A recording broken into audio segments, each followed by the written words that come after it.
it'd be a little more stable. As authorized by Utah Code 52-4, this meeting is being held electronically with an anchor location at the State Board of Education offices. The public may also attend electronically. We'd like to welcome you to the USDB board meeting. And I think that we'll go right ahead and turn the time over to Superintendent Coleman. Joel, are you available? I am. Can you hear me? Thank you. I can. If this is our agenda, could it be a little bigger on the screen? Let's see, I will. Thank you. Is that better? Maybe just a little bigger. How's that? Yes, thank you. Okay. Board members, I apologize for my voice today. I got really sick the last couple of days, so if I sound like a frog, I'm sorry. I realize this is a public record and this will be with us forever, but that's how it goes. We only have 3 items, well, really 4 today, but the first one is probably our biggest one. And I'm sharing my screen, so I'm going to shift over here to this slideshow. If you recall, we've been working for over a year now on providing additional space for our deaf students. And so in our last legislative session, the legislature appropriated $30 million, but they added some intent language for our projects because they wanted the board and the Division of Facilities and Construction Management to review and evaluate the proposals based on this language that's here on this slide. And then number 2, they asked for the state board to report the findings of the evaluation to the Executive Appropriations Committee by October. That's now been pushed to November, so it's going to be November 15th that we go in front of them again. And then the Division of Finance will release the funds to build the buildings. Today, what we're doing is we're preparing you ahead of us going in front of them so that we're going to have maybe an additional vote of thumbs up so that when Chairman Huntsman goes in front of them on November 15th with me, that he can say, yes, the position of the board is still that even though you voted to approve it last year before it went to the legislature, yes, we still think this is necessary for the deaf kids, and we would encourage you to approve it still. So it's kind of a second approval that they've asked for as we revisited it. In the intervening time, we've met with the Division of Facilities Construction Management, not just met with them, we've worked with them, and they have gone through with architects, done the space studies and reviewed everything and come up with the programming that's necessary. And so we're going to share that with you today. In theory, this presentation that I'm giving you today is really the presentation for the EAC that Mark or board leadership will be sharing with them. And so I've inserted language like this right here that says, Joel, we can't see your presentation. Oh, okay. Let me try this again then. I'll reshare that screen. Thank you. I didn't know if you'd gotten into it yet, so. I had started. I'm sorry. Can you see it now? Yes. Okay, wow. So this is the language I was referring to as I was talking just now. This is the legislative intent language. So they appropriated the money and it's kind of being held there to not start the projects until we revisit it this one more time right now. And this is the language where they said the state board in consultation with DFCM will evaluate the provision of capital facilities for USDB to address student academic needs of direct instruction and support services, efficiency of use, maximizing student capacity, impact of delivering services to students in each region, cost effectiveness, and priority of construction. Today, we're at number 2. Well, we're at the point where we're preparing for number 2 on November 15th, which is when the State Board of Ed will report the findings to the Executive Appropriations Committee. And then they will start construction. As long as the board says, yes, we still support it like we did a year ago. And then as long as the EAC doesn't vote to say, no, never mind, we're not going to do this after all. So next, This is a slide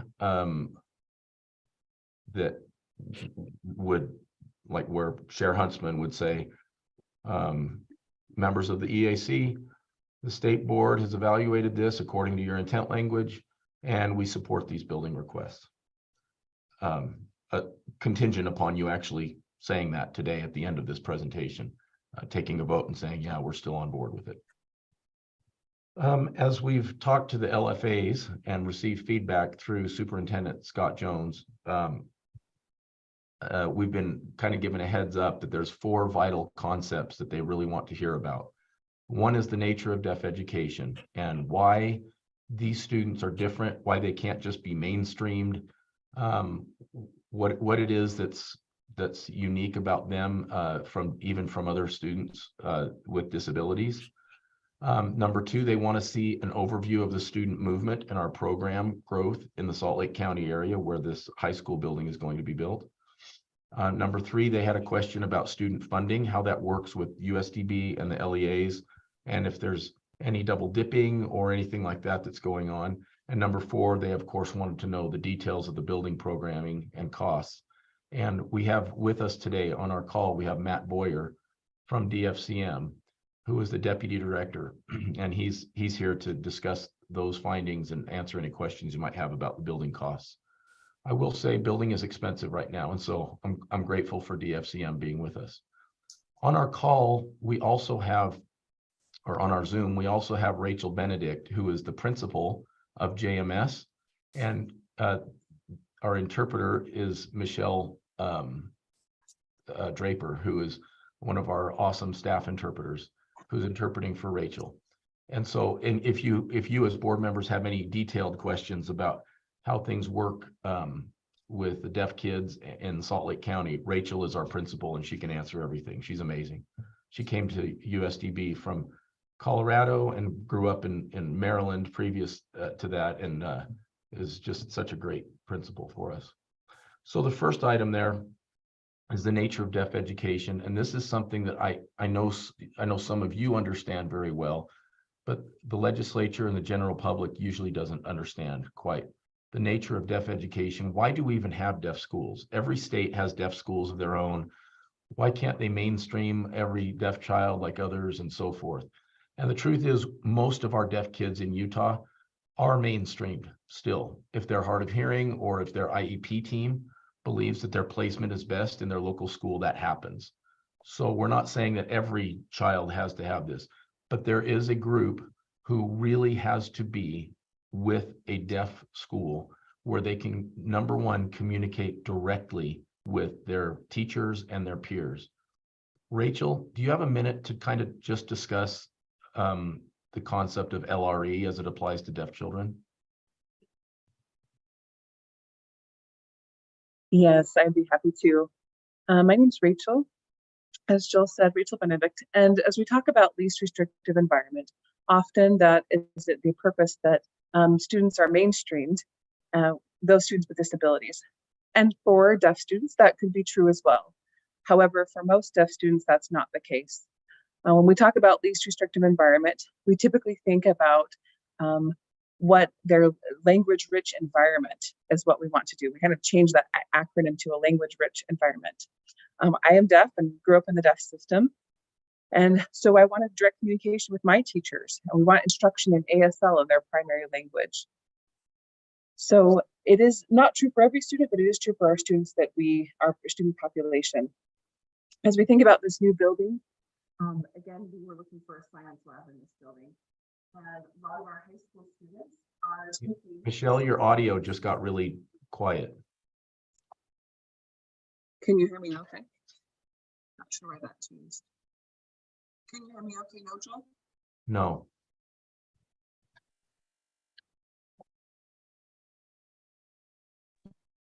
Is that better? That's better. It was for a second there. Okay, thank you. We'll start again at the science building. As we talked about the new building, we plan to have a full science lab, meaning teachers are teaching all of the continuum of science courses, all held in ASL. Our teachers are licensed. They have experience within specifically deaf education. We utilize a bilingual curriculum. Specifically with science, we have biology classes where we are very limited. We can't teach with chemicals because our current lab is in an old building. We don't have all the equipment and necessarily safety regulations set up to be able to do that. We do have a partnership with Olympus High School where students can be mainstreamed, but many of our students cannot access that Olympus High School. We've got amazing teachers there, but they're not experts in deaf education, and so they're not getting direct instruction. They're utilizing interpreters, and while they can utilize interpreters, but most of our students struggle utilizing interpreters and knowing about having direct access to an in-depth curriculum. So for those students, it would need to be, just one moment as we adjust the Zoom.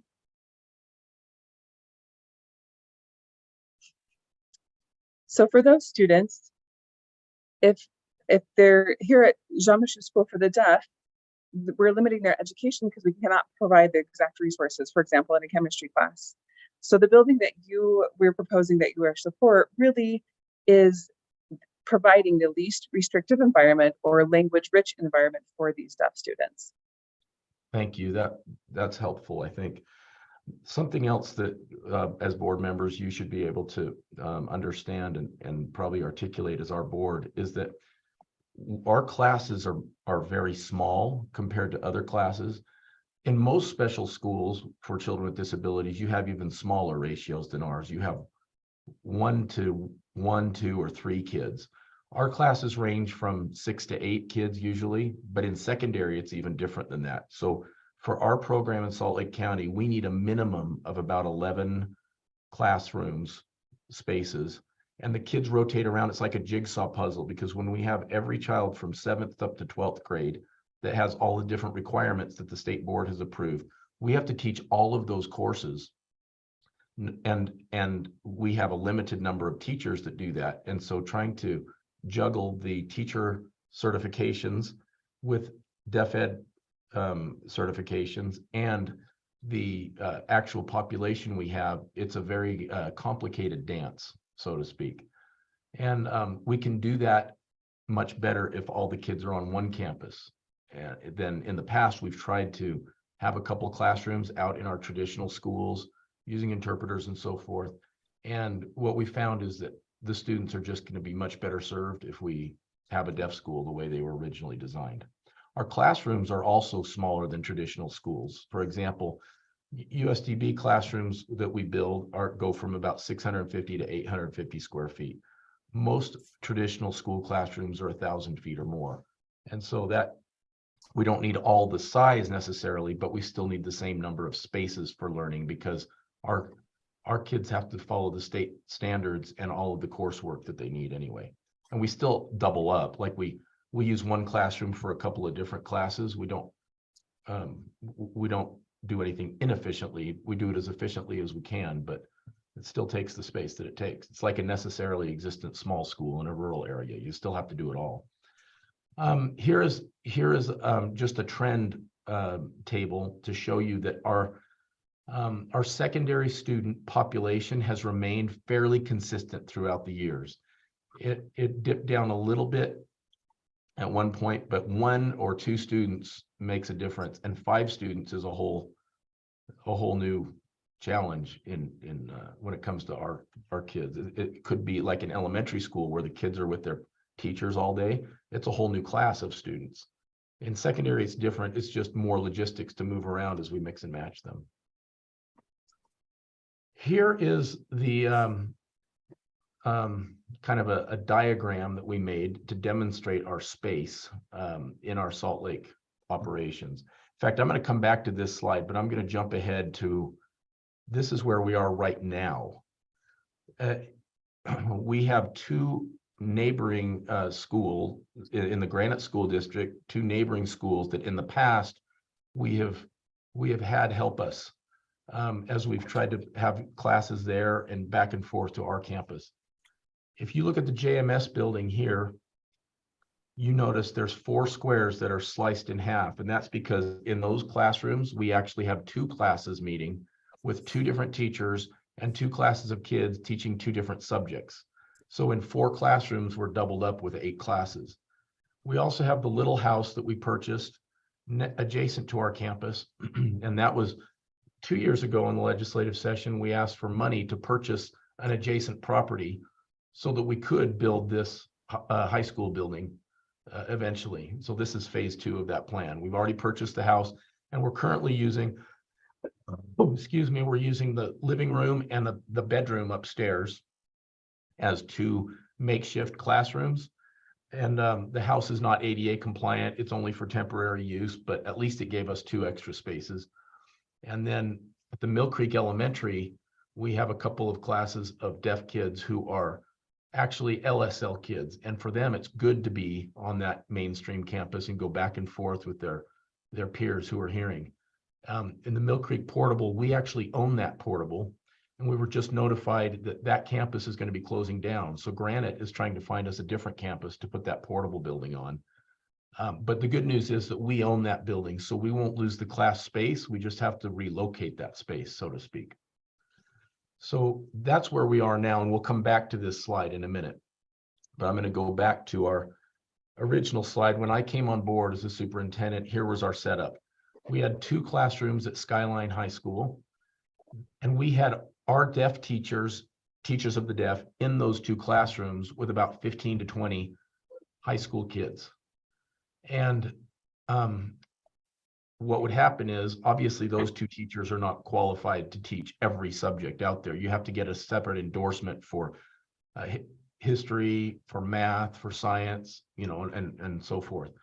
So our teachers would teach the classes that they were qualified for and then send the kids out to other Skyline classes with teachers of hearing kids and interpreters. And what happened there was it was very, very challenging, and we found more and more of our kids were struggling to keep up. And we would get into situations where those teachers who weren't qualified to teach the deaf, and there's a little bit of misunderstanding too. Some people think, well, to teach the deaf, all you have to do is teach the same things in sign language, and that's really not accurate. Teachers of the deaf have different licensure than special ed teachers or regular ed teachers, because you have to understand how the deaf mind works and the experience of those kids. And mostly you work with students who have language deprivation. And so with those language challenges, you teach everything differently. And anyway, so we did our best there, and we tried to do it that way. But number one, we were squeezed on space. To run this program, we really need 11 to 12 classrooms effectively. We were using about 4 classrooms in the JMS building and the 2 classrooms at Skyline High School. And we limped along that way for quite a while. Meanwhile, at elementary school back at Mill Creek, we had our portable and 2 classrooms there. But then we lost those classrooms at Mill Creek, and we shifted some of those kids back to the JMS campus. When we were approved to build the Openshaw building, we also got temporary approval for 2 years to have additional portable buildings on our Salt Lake campus. And that provided us 5 additional classrooms, which you see here in blue. We call those the JMS portables. Those were 5 classrooms, and that gave us 8 classroom spaces. We lost one at Skyline at that time. They reduced our space to 1 classroom. But this was the first time we started feeling like we had almost enough space for our secondary kids to be taught effectively and to move back and forth. Unfortunately, those portables went away because they were only authorized for 2 years, and we were required to remove them. So we lost those 5 portable classrooms when the Openshaw building was finished. Now, if you remember, the Mark Openshaw building was built with preschool classrooms, and we had 5 preschool classrooms there, which are much smaller than traditional classrooms, but they're sufficient for what we have. And so that gave us the ability for the classrooms we lost at Mill Creek Elementary. We were able to move those over to Openshaw and use a couple more in the JMS building. And then back on the high school side, on the right side of that diagram, we started driving kids back and forth from our 1 classroom at Granite or at Skyline High in Granite District. And we squeezed out 6.5 classrooms for them in the JMS building. And it's not optimal to have preschool elementary kids with middle school and high school kids, but that's what we've kind of had to do over the years. So we found that what was happening is we were spending an inordinate amount of time driving kids back and forth just to try to use that one classroom at Skyline High School. And eventually that one went away too. And by the way, none of this is disparaging at all to Granite High School. When they need the space and they're just lending us space, they need it for their own students who they're responsible for, and they're not responsible for USDB kids. So when they needed more space, we lose our classrooms there, and that's just how it goes. But that's been our experience with all of the districts, including in Utah County and other places around the state. So I don't want to imply at all that Granite was somehow being stingy every time we lose classrooms. They've always worked with us in good faith and really tried. In fact, there was one point for a year, they gave us an extra portable at Mill Creek. And then they took that away the next year because they needed it somewhere else. But that's okay. That's how it goes. So that brings us back to where we are today. And this was the first graphic that I showed you. If we complete this building, we will have, now currently we have sufficient for preschool and for elementary. We will also have what we really need to teach kids effectively for the middle school and high school. Currently, we're using extra space on our stage and in meeting rooms and in open space that we have that's meant for our itinerant teachers. They're kind of their landing space where they have places to work from. And we're using the 2 little rooms in the little house for classes. Once we get the building, this is what our footprint will look like, and it will be just right. The new school will provide us 7 classrooms. We will also continue to use 5 classrooms in the JMS building, and between those 2, we will have just exactly what we need. And we will continue to use our Mill Creek portable at a different school now. It was just this week we were told we'll have to move to a different school. And we will have enough for what we need.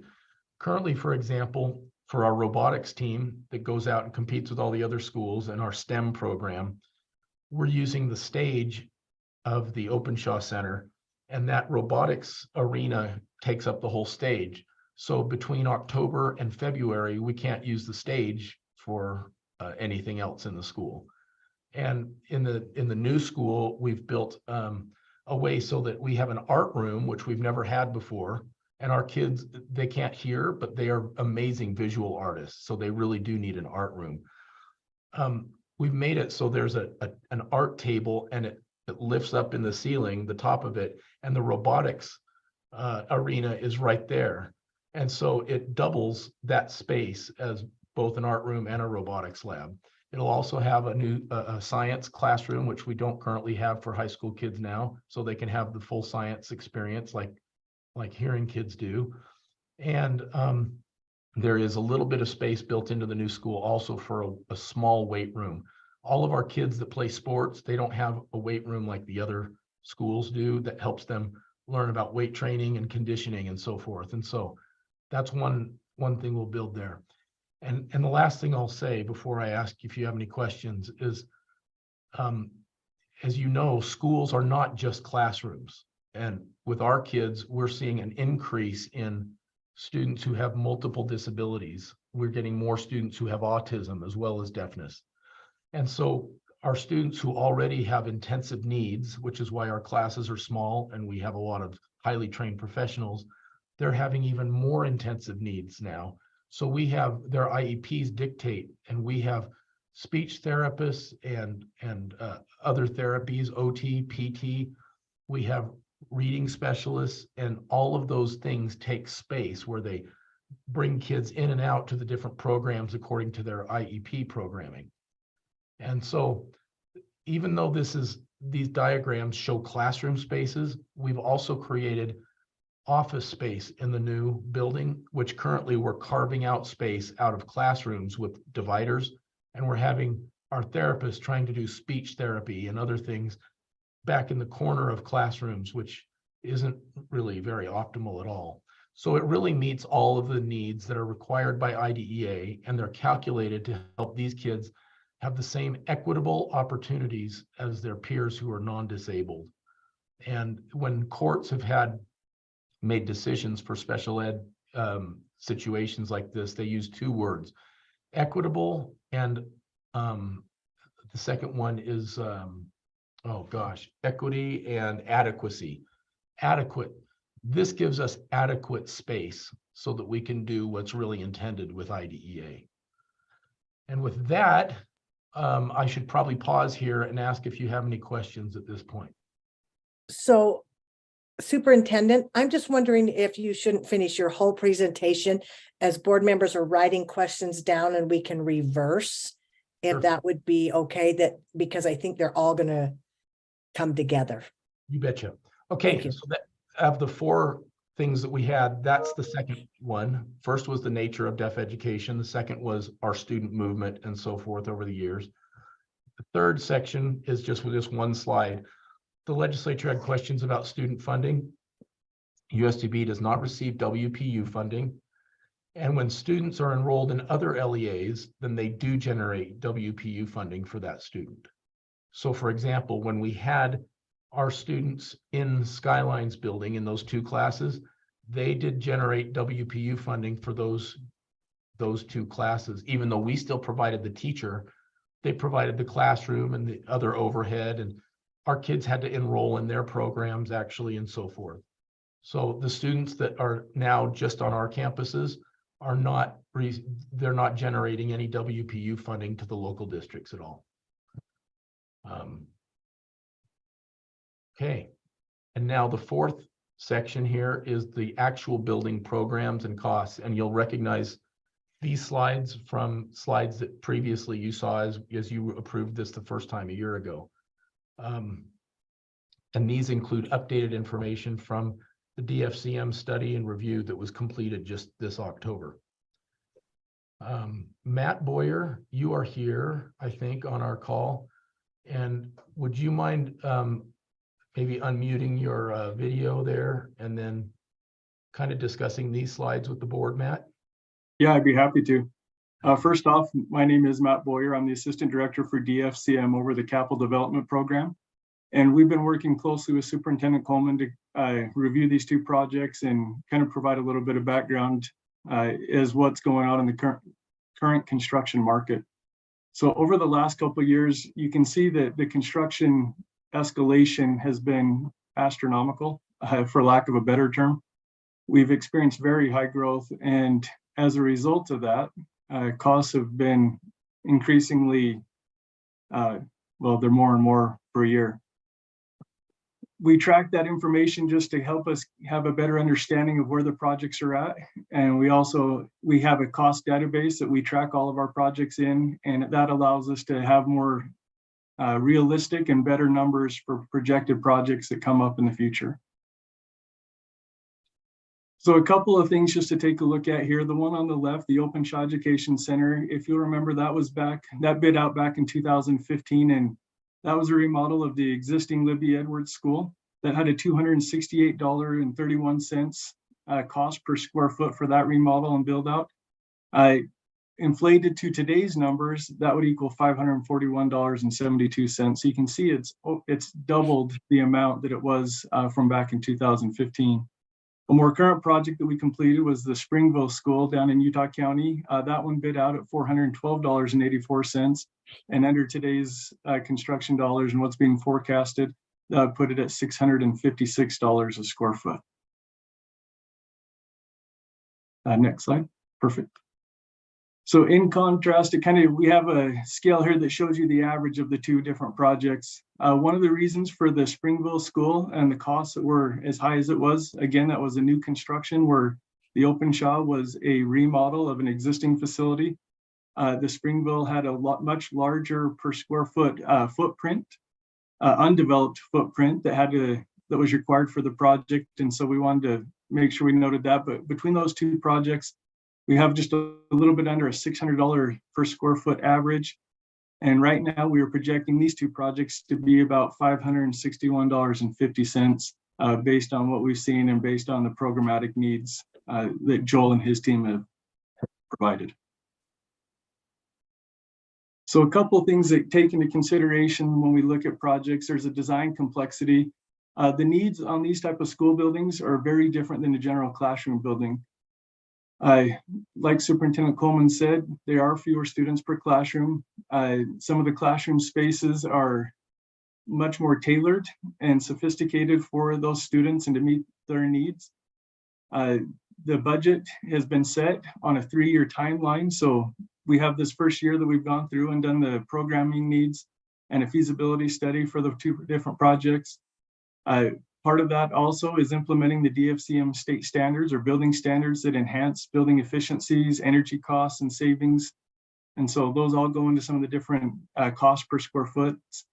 And then also student access to programs, both from a central location and also from a rural, and then educator access to students. And I believe Superintendent Coleman has some additional information on that in a couple of future slides. Okay, so the JMS expansion, if you can kind of see the highlighted corner there at the top in the left, that's yellow, that is where the future building is where we will build that. We would demo the existing facilities or house that was purchased that Joel or Superintendent Coleman made mention earlier. And so that's that location. There's a little bit more of a zoomed up look at it. So you can kind of see that residential house that they're currently holding those classes in that will be demolished. And then the new building will be put there. These are just, Matt, I didn't mean for you to have to read every slide. That's no worries. You tell me when to go and when to stop, and I'm good. This is information that you've seen before, board members. We were asked to do a study of what would be increased here. This is really students we're already serving in the Salt Lake County area. And so we don't anticipate significant increases in staffing, but we do, as you can see to the right, we do see significant increases in the spaces we have to use, which is really where we're struggling. These next slides are screenshots of the from a couple pages in the other documents that I included in your packet, which are the feasibility studies that were completed by DFCM in this just last month. What we did here is, of course, USDB we don't know what it costs. All we do is say, this is the space we need to effectively teach these kids.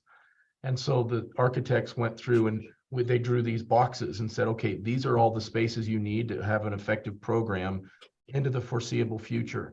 And then they put them together in these kind of floor plans and mapped it out. And then we talked about how kids would go over there from the current building, and we looked at the site plan. And then the architect sketched out kind of a rough sketch of what the building would look like adjacent to our current building. And then they plugged it into their CAD program and made it look very pretty. And then these are some of the pictures we were asked to show examples of. For example, in the back corner of this room, you can see those dividers. We've got speech therapists right over there at working with other students while these classes are together in this room. And this is another example of that. And these offices, this is from the other side of the dividers, where we have 3 speech therapists working together in the same space and using that little closet behind them. Sometimes they'll have to go in there with kids to get a place that doesn't have that has audio acoustics necessary. Well, frankly, it just blocks the sound from the rest of the classroom.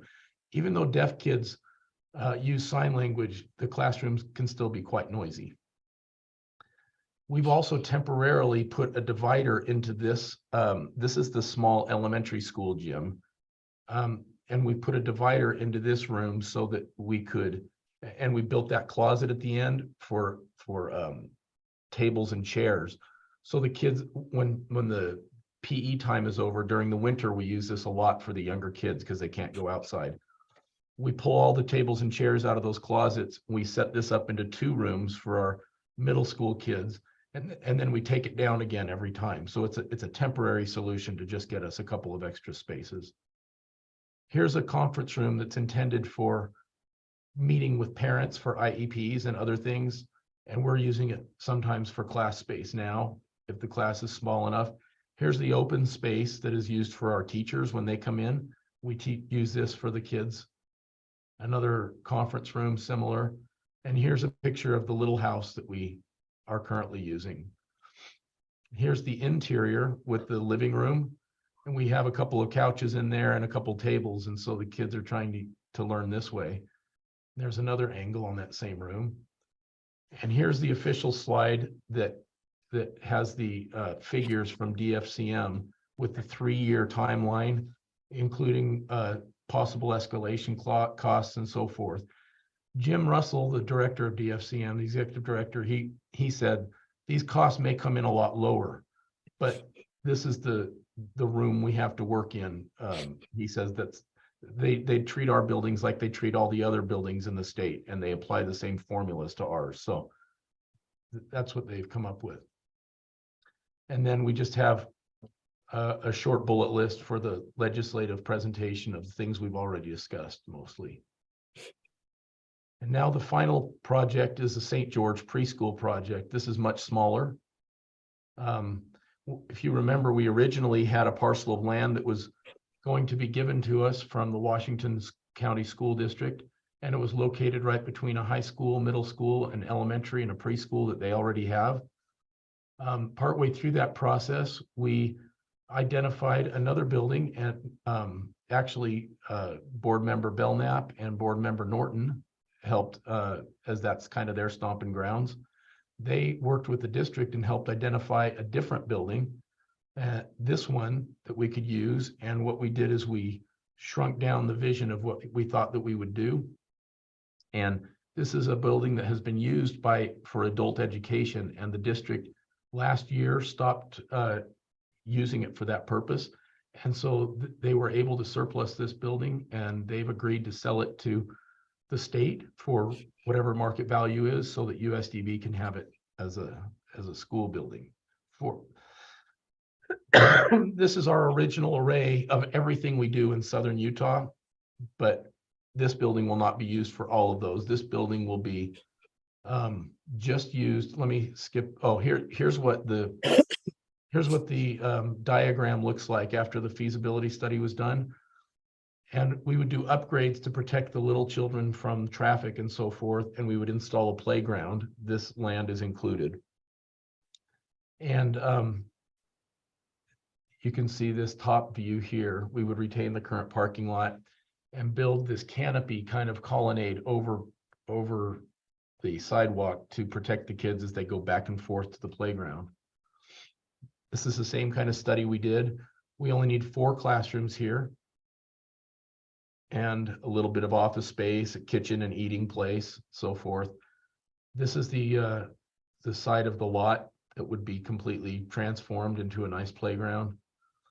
Currently, this is an example of our classes. We're doubled up in St. George as well, where we have 2 preschool classes with 2 teachers in the same classroom. So I went and visited personally and took these pictures, and it was pretty much a zoo.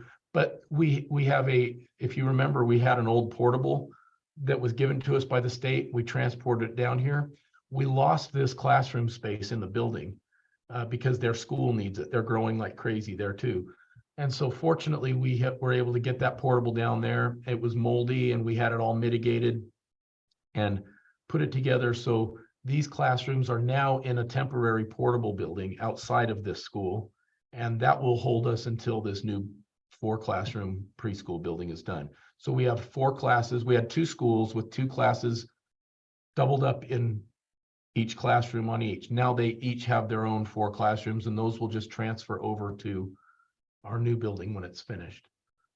So here's another overview of the information that you've seen already, but we will share this with the legislature. And this is the last slide. This is the proposed motion for today, after all of your questions are answered, so that Chair Huntsman and board leadership can go to the legislature in 2 weeks and present this. And that is my presentation, board members. Open for questions now. Thank you, Superintendent. Just so that I don't forget, I want to thank Michelle and Rachel for interpreting today, because I know it's a heavy lift and it gets very tiring. Board members, do you have any questions for Superintendent at this time?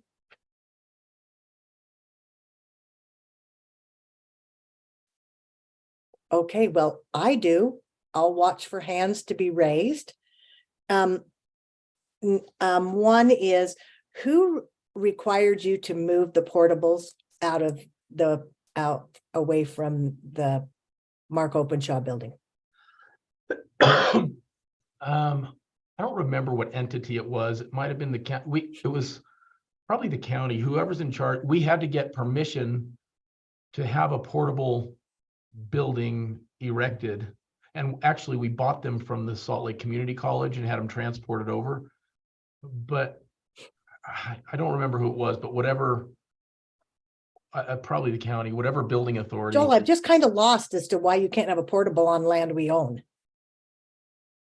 Yeah, I don't understand either, but we said, okay, we're happy. We're getting these portables free. Okay. We'll use it. And they said, as long as they're gone after the construction is, then we'll approve it. So we had those for 2 years only. Well, we do have that. Okay, still don't see any hands. So, I do have a question on one of your slides. I think it's maybe a little bit disingenuous, and it's where you have the Openshaw. It was, yeah, keep going backwards. Sorry. Okay. Nope, forward now. Sorry. It's where you have the Openshaw and the Springville compared to the new costs. Oh yeah, that would be after this. No, keep going. This one, because what you've done is you on this one side, it says completed and you've used the higher amount, but that is not what we paid for those buildings. And so on one respect, you're comparing apples to apples, but on the other, that is not what we paid per square foot for those two buildings either. That's in today's numbers, I think. This is actually data I got from Director Russell. I did not create. Well, I don't know. I'm just saying that. Okay. There are other people who have hands now, and so we'll move on. I think it needs to be more clear because that is not what we paid upon completion. Chair Huntsman. Yeah, thank you, Madam Chair. This would be a question to staff or to Matt on here. A concern that I have, and I see this often in construction, and maybe you can address the process on this, is the person that did the feasibility study and scoped out your rooms, your common areas, all the support areas around there. The company that did the feasibility study is the same company that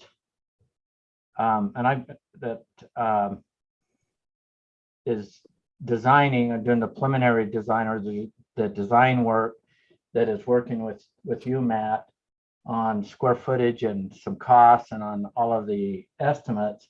And what I see in best practices is usually that's separated out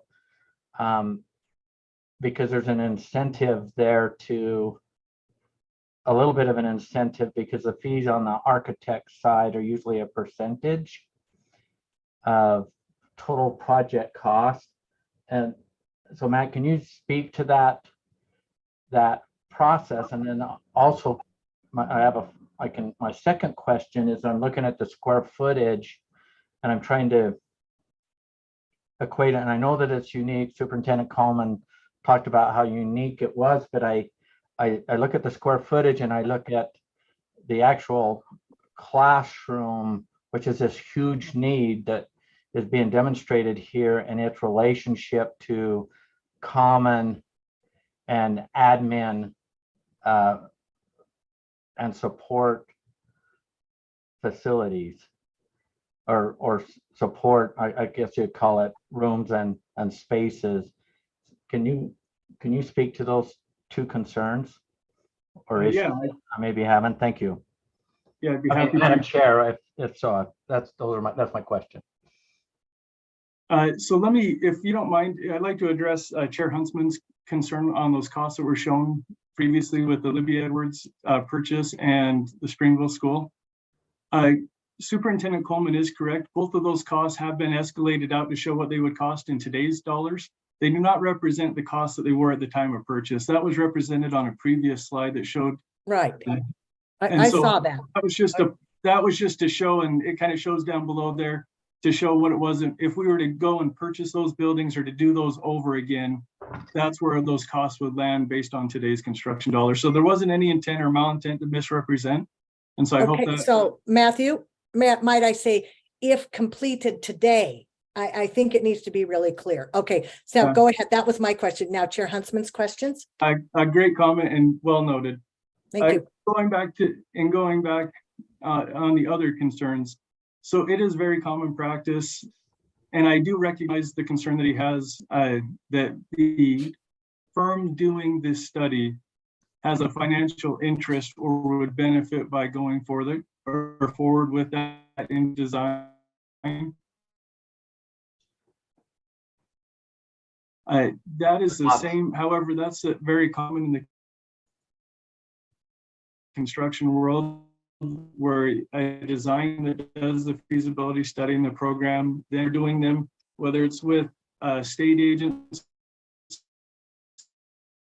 Mr. Boyer, do you have your camera on? Maybe if you turn it off, we won't get a glitch coming. Or any of the other institutions of higher ed. Is it lagging out? Yes, so if Okay, you turn your hang on camera here off, just a thank you. sec. Is that coming across any clearer? A little better. Okay, we'll take the little wins where we can. So I'm not sure how much of that I just mentioned was garbled. So I'll re-hit that or just retouch on that. Having the same team move from feasibility study or programming into design is it is very common in today's construction industry. Matter of fact, we do it on the majority of our projects with very few exceptions. It has an opportunity to take all of that knowledge and institutional momentum that is gained during the programmatic phase and then implement it and make sure it gets implemented into the design phase, where sometimes we found that those firms that are not involved in the program and move into design have to almost go through a separate programming exercise just to make sure they verified and understand all of the intent behind the documents and the design team and the end users. And so it is a very common practice in that regard. And then Board Member Huntsman, if you wouldn't mind just restating your second one after the back and forth, I want to make sure I address it correctly. I'm looking at the need and the needs in the space, and I'm looking at the balance between support services and common areas to the actual classrooms where the education is actually happening. I know staff have to have access to rooms to have other IEPs and different things, but I'm looking at the relationship side, number of classrooms, which is the primary objective here. And then I'm going to total cost. I'm just looking at the ROI, and then I'm also looking at the admin support, all the other appurtenances that have additional square footage at that same price per square foot. The balance of that in the DFCM world, is this a common thing, or is it just only unique to the deaf and blind community? Go ahead.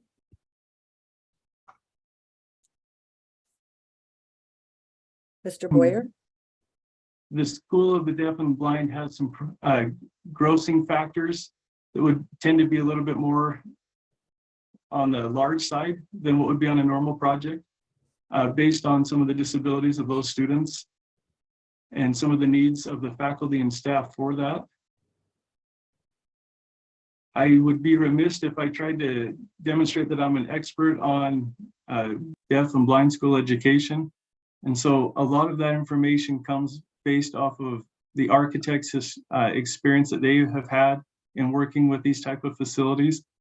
Jacoby Architects, the one that did that, is also the architect that designed the Springville School of the Deaf and Blind, and actually has become what in the West or part of the country as more of an expert, and has spoken at many different conferences on deaf and blind school education. and has had several different other firms reach out to him for best practices in that regard. And so I would have to rely on their expertise and based off of the needs of the school to be able to say that that is or is not well situated for the school and based off of their concerns and, like I said, their needs. Thank you. Chair Huntsman, did that answer your questions for now? Yes, and is there other people with questions? I just have a couple more. I'll come back to you. Thank you. Board Member Hanson. Thank you. I just had a question about the student populations. If we could just review how many students would be served by each of these buildings, and then a follow-up question to that would be, is the ASL population projected to increase or decrease going forward? Those are excellent questions. What we've seen over the past at least 10 years is that the secondary kids they're staying fairly stable. There's some fluctuation up and down. They're staying fairly stable. Anecdotally, what we have seen is there are a few families every year that choose to put their kids in a normal high school because they want access to sports. They want access to classrooms. They come and they see that we're teaching kids in these non-traditional spaces like little conference rooms and so forth. And they also see that their kids have robotics and STEM and all that. And so we've tried to add that over the past 4 or 5 years, even though we don't have the space for it. So I think a few more would come, but I don't see a significant change in the deaf population. I guess the way I should say it is, these students are placed by an IEP team, and that is a collaboration between the professionals and the family, the parents. I think more of them would choose to be placed in this school if it had all the amenities that they needed for a full high school experience. But no, I don't see a change. What we've seen is between 40 to 45 students is probably what we have. I can see in the next 10 years, maybe it goes to 50. I don't see in the future that it goes much above that at all. Okay, thank you. And then just to follow up, if this was not to be approved today, what would the backup plan be? Or how would we accommodate these students? Because we're at about those student levels right now, right?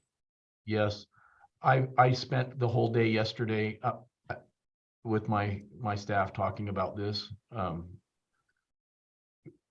Frankly, kind of worried about what happens if we get to the Executive Appropriations Committee and they say, I'm sorry, these construction costs are too high now, we can't do it. I honestly don't know what we would do. One of the questions my staff said, what do we do with the little house that we bought? It's leaking, there's mildew, it was supposed to be just temporary. And I said, I don't know, I think we would continue to use those 2 spaces, of course. I honestly don't know what we would do. I'm imagining that we could maybe come in and put another classroom or 2 of portables on our grass area, which is small anyway in the middle of our campus. It just doesn't help us with the office space for therapists and others. So Board Member Hanson, you're asking exactly the right question that we asked for ourselves. I don't know what next. We might make the request again with at the next legislative session. I just don't know. I worry about that. Thank you. Board Member Hanson, that you're clear now on your questions? Yeah, for now, thank you. Okay, thank you. Board Member Booth? Thank you, Vice Chair Belknap. My comments are in regards to the presentation and how it might be made by board leadership or board leadership in conjunction with Superintendent Coleman and others of his staff and Mr. Boyer.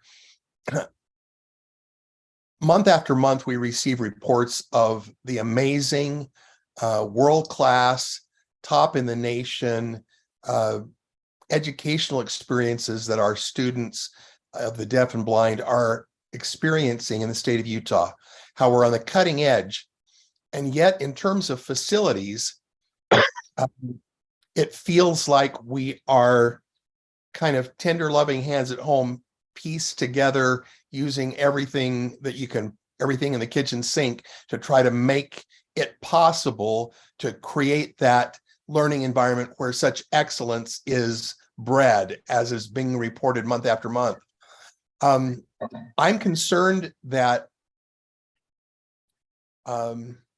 we may be somewhat shooting ourselves in the foot by approaching this facilities request in a somewhat hesitant, wow, I don't know how we would do it kind of mentality, when every effort on the part of the superb educators and leaders of learning for the deaf and blind that's being done in their somewhat primitive classroom environments and interaction corners of the room barricaded by file drawers and everything else. Everything that they're doing is excellent. And when you look at the facility that was built in Springville with excellent architects, excellent planning, a superb facility was built, which will last for generations and which will provide what needs to be provided. This feels like, in terms of, at least in the presentation, that this is just kind of filling in the gaps and making it possible for us to survive, rather than here are without changing anything, we could simply change the way it's presented and saying, with this many classrooms, with this many additional office spaces where our speech therapists and others can work with our students, we are in a position of being assured that we're going to continue to provide excellent educational opportunities for our students. I think it's a little bit short-sighted to just say, I think it's going to stay about the same, because Utah is not the same as it was 10 years ago. And where I live, down in Spanish Fort, we've gone from 8,000 when I graduated from high school to over 50,000. And if we increase in the state of Utah across, I mean, we can't even put a portable on a space down in St. George because of the incredible growth. Well, that growth is happening everywhere. So this is not going to solve our problem long term. What we're proposing is needed and will allow us to sustain ourselves for X number of years. But boy, we better darn well be thinking strategically about 10 years from now, because we're going to have a population that is increased by X number of hundreds of thousands in that amount of time. And certainly there are going to be more deaf and blind students with that increase in population. So I'm just suggesting that the presentation be somewhat altered way it is presented, to say, here are our needs in order to maintain the excellence that we have a track record of producing with our students, and these needs will sustain us for the foreseeable future. And it's not we're going to, just get this many more classrooms and that'll allow us to just basically teach the classes we got to teach. This better do more than that. It's got to feel like it's going to produce excellence and provide incredible opportunities for the students that are currently here and into the future, so that when we come in for our next request 7 years from now or 5 years from now, depending on population growth, then they're ready to do it again, because they see, wow, that was a very fine investment that we made. And it's a good thing we did it then, because look at how much it's grown and look at how many more students are experiencing the excellent educational opportunities that are provided in the state of Utah for the deaf and blind. So those are just some comments. Thank you, Board Member Booth. I just would like to remind everybody also that we do have a study session after this. Board Member Straight. Yes, I'll try and keep it short. Both Board Member Hanson and Board Member Booth hit on many of the points I wanted to make. I think I have one question, pretty short. Do we have any data regarding the outcomes of students who attend their community schools versus Utah School for Deaf and Blind? You had mentioned earlier that there are always families, and that was one of the projections you couldn't quite control. But do we have any research or data on that question? A Go great ahead, question. Joe. The N scores are so low that the data isn't reliable at that point, because it's not a big enough population to see a trend like that. Every student's at a different place depending on their language acquisition early in their life. And some of them come back and forth from our school to the local schools, and then they start not thriving there. So their parents will bring them back. And so we don't have any data that would really tell that would really tell us that comparison very well. Every student is just so different. Thank you. Board Member Hart? I wondered what an IEP space was. It says IEP spaces on one of the, Oh, what does that mean? those are small rooms that we use to conduct IEP meetings. To for- hold them. Oh, okay, so meeting rooms? Yeah, since every one of our students is on an IEP, we are just constantly doing IEPs daily. Gotcha. Board Member Hart, was that it? Yeah. Okay, Chair Huntsman, I'm going to come back to you, but I do want to ask a question.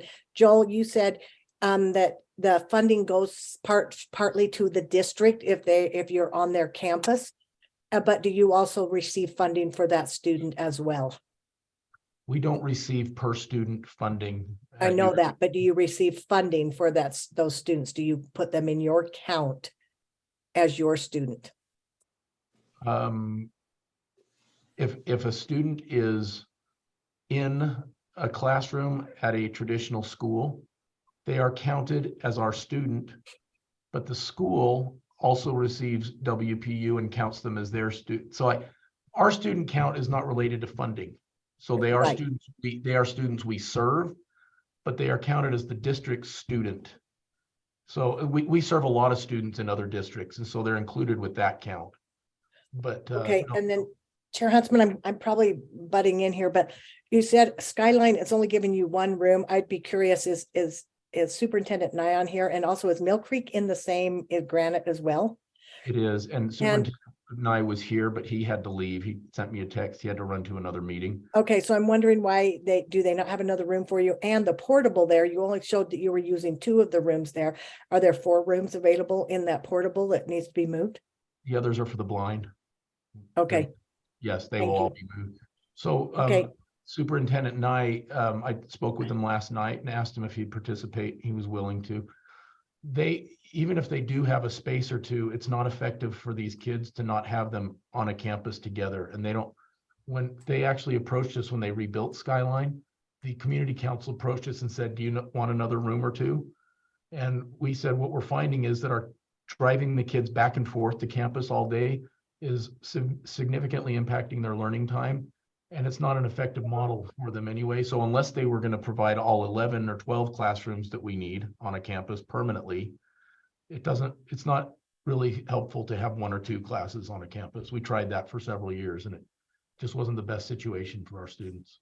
so Joel, the amount of money that you're asking, I mean, if you divide this out by the number of kids, you're either around 300 and I realize this is an odd way to do this, but you're about $385,000 per student for a secondary student for a square box, if that makes any sense, and about 17 million for us elementary. Yeah.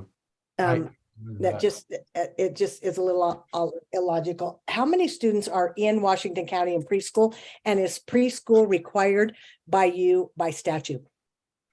Yeah, currently there are about 20 preschool students that are deaf students. And In so Washington County? Washington and Iron County, but mostly Washington. Yeah, there's a couple from Iron County, but we'll call them Washington County. So that's about 4 classes of preschool kids. You can only have up to about 6 in a class because of the intensive nature of their needs with a teacher. So it's still higher ratio than other students with disabilities, but not anything compared to the general typical student population. And so And by statute, you have to serve preschool students? yes, Actually, we have to serve students from birth. From birth. Age 22, and so. Right. that's the- Okay, all right. Chair Huntsman?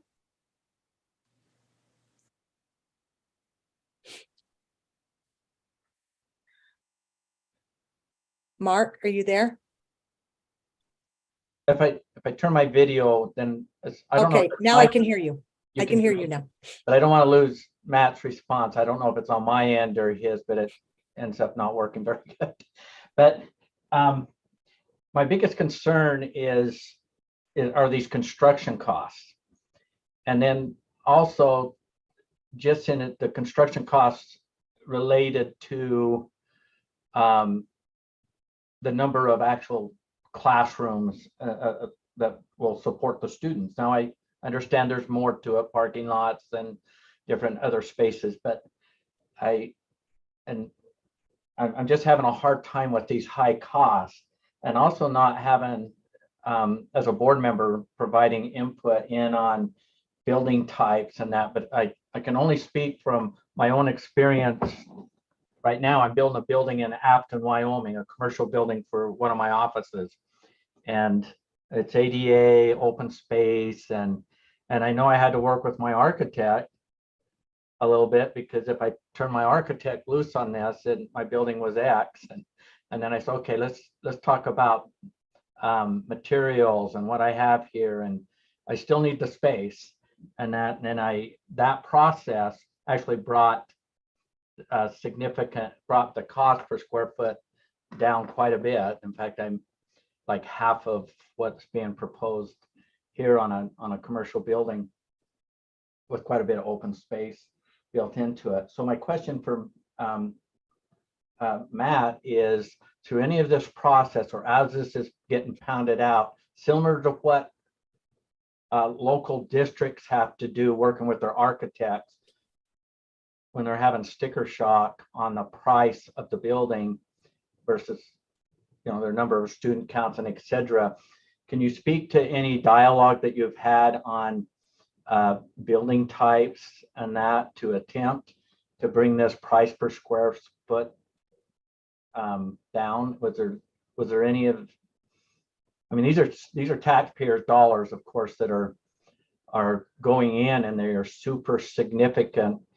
And I know it's a apples to oranges, or one might be a vegetable, the other a fruit in facilities. But I'm looking at school costs, other commercial building costs, and then what's happening in this space. Can you speak to my question about the building type and whether there was consideration for block versus something else to try to bring that price down and still have the services, still be able to have the services? Roger. So Chair Huntsman, that's a great question. And that is a concern that Director Russell and myself share with you. We have kind of, those slides just gave a little bit of an explanation of where the current construction market is. The pandemic has been very rough to supply chains and just the market as a whole.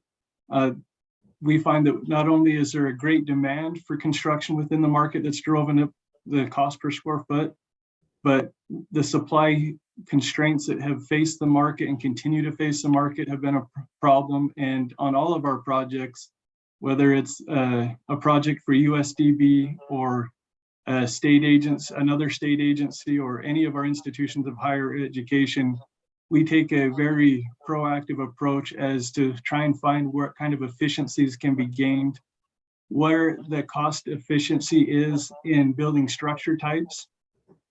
We take a look and we do modeling on all of our mechanical systems, as an example, as to what the upfront costs are versus the O&M and the long-term costs that happen on the facility.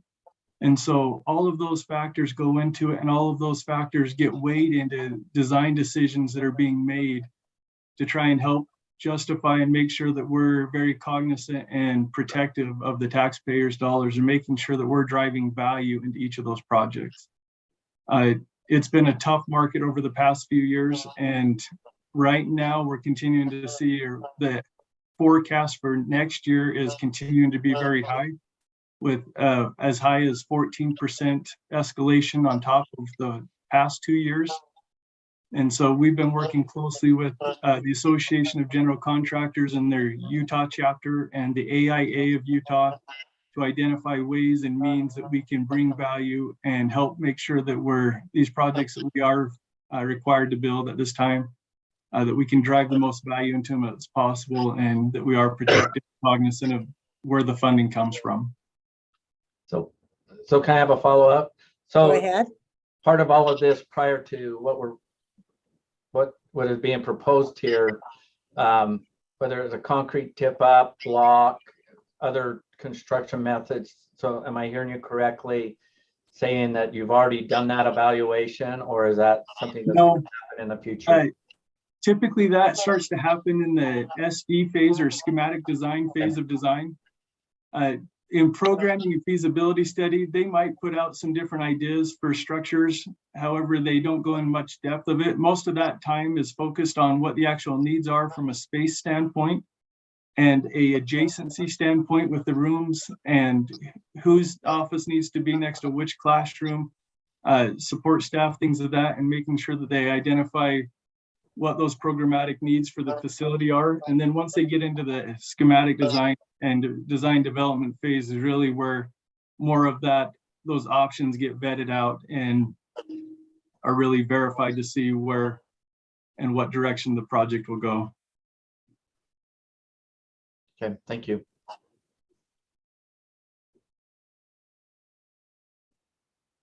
Okay, Board Member Lear, you had a question? Would you like to ask that?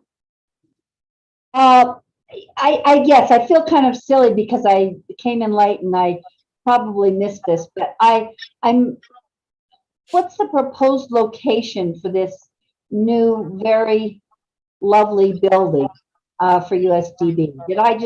That came up and I just missed Yes. the big elephant in the room? I'll show you. Here it is. This is our current campus, and it's in the yellow box right there adjacent to the campus. And the current campus in Ogden or the one on 33rd South where? Yeah, Mill Creek on 33rd South. Oh, and given, then I do have a follow-up if that's okay, Chair. Go ahead. Given that, because I wasn't sure whether you meant Ogden or 33rd South, because Granite is closing these buildings so close to this, probably less than 5 miles. Have you considered less expensive? I mean, the cost, I think, is what is, and I understand the reasons, and I appreciate you brought the developer, the builder that you're working with to help us understand that, but it's just an astronomical cost for a small number of students. And I think that's really difficult for all board members. And sorry if I'm speaking for some of you and you don't feel similar to that. Have you explored other less expensive options, like the fact that Granite's closing schools, Salt Lake may be closing schools, that would all be within 5 miles of this location? Go ahead. Actually, we did not. There were no schools closing or that we were aware of until Monday of this week. That's when we were just told that the Mill Creek Elementary School is closing and we'll have to relocate our portable. So you're right. That is something to ask about. I think we should continue proceeding with this, but in the meantime, I completely agree that we should investigate that as well. And I'm sorry, I'm not trying to speak out of school or anything. I thought it was common knowledge that probably most schools and districts and most in Salt Lake and the very urbanized areas are losing students, and this is going to be an inevitability. So I'm not giving away secret information. I don't feel like it. I thought it was more common knowledge. There have been public hearings in Granite and discussions and at least vague discussions in Salt Lake. So I'm just again thinking of that as an option, and I don't know how much less expensive it would be. I'm looking for other options that don't have that huge sticker shock that this one does. Yeah, what we would have to do is what we did in St. George, which we would have DFCM, who's our building professionals. go to those buildings if they were offered and find out what it would cost to purchase it and update it in any way it's needed to accommodate us. But I think that's a great idea too. Thanks. That's all. That's what I had. So Joel, can you give me just a little bit of clarity? The building in St. George, which I actually think that they could have spaces in St. George, at least when it's such a high cost right now for building to take care of these 20 students. What are you asking for the building there? Washington County has offered to sell it to us for market value, whatever that is. There would be an independent appraisal done if this money is I approved. know, but you're asking for X amount, Joel. Just Oh, it's down, the DFCM numbers, what did they come up with? was it Here's the numbers. 8 million for St. George? And then Salt Lake is 14 million, 17. 17 million. Okay. So that's $25 million, correct? Yeah, Or close, that's okay? how much would be set aside. When the bids come in and we work with DFCM, Jim Russell said they may come in lower, but with the escalating costs, they're not comfortable lowballing this. They want. Yeah, they may not come in lower, they may come in higher. Okay, Right, so and they- here's since the another 30 question I have. Do Sure. you have any ability to, while we're watching this continuing to cost to go up, to make ends meet until we see this leaven a little bit and start to drop off? Maybe. I don't know how to play the markets because I'm not really a real estate or construction guy.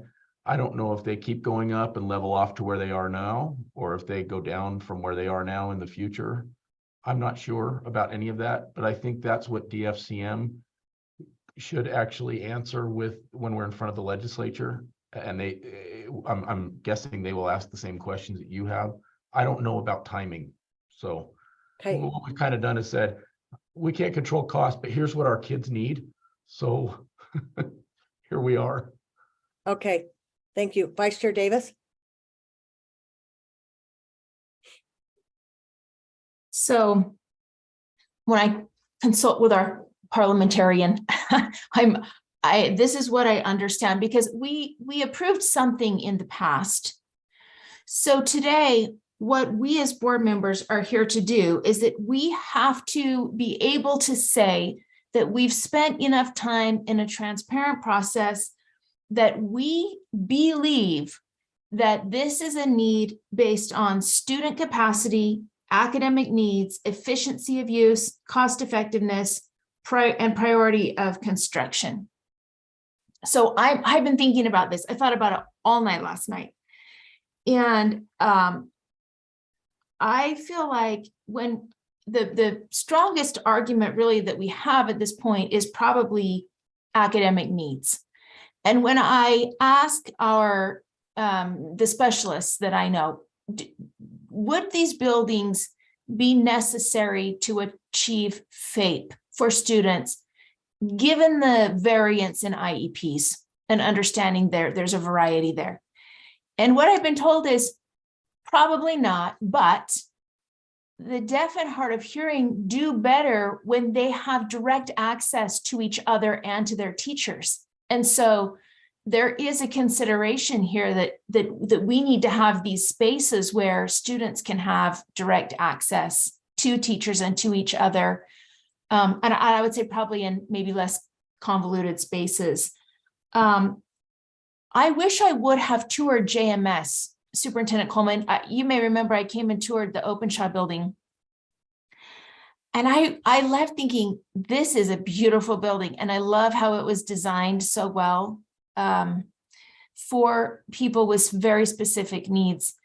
There weren't very many people in the building. There were just like maybe 10 preschoolers in there at the time. And I wish I would have gone to JMS because it sounds like that's where the majority of the education is happening. So that's probably my fault. I should have gone over there, but I was wondering, is there any possibility at all if there was in an interim? Because when you get to some of these other questions of cost effectiveness and things of this nature, it gets harder if we were just looking at there's a need, it would be an easier decision. And then when we have to put our names on verifying this cost effectiveness, it gets harder. Have we looked at all about perhaps using the space in the Open Shop building for the secondary students? I know there's been an express need to kind of separate out elementary students and secondary students. I mean, is it feasible at all to do move the preschool students from the Open Shop building to the JMS building and move the secondary students into the Open Shop, and then really use some of that space in the gym? I know you're using the stage, but some of those other spaces, or is it that just not feasible at all? Well, we don't really have any spaces that we can do that with. So the preschool classrooms that are built in the Open Shop building are tiny little 650 square foot preschool classrooms. They wouldn't be appropriate. You couldn't fit high school kids in there anyway.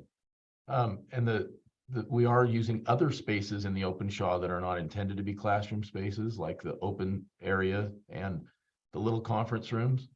What it really comes down to is equity and adequacy. When you look at this in the overall, you say, why is it that deaf kids don't get to have just reasonable, healthy learning spaces like their non-disabled peers in other schools? And it's because we've tried to do it.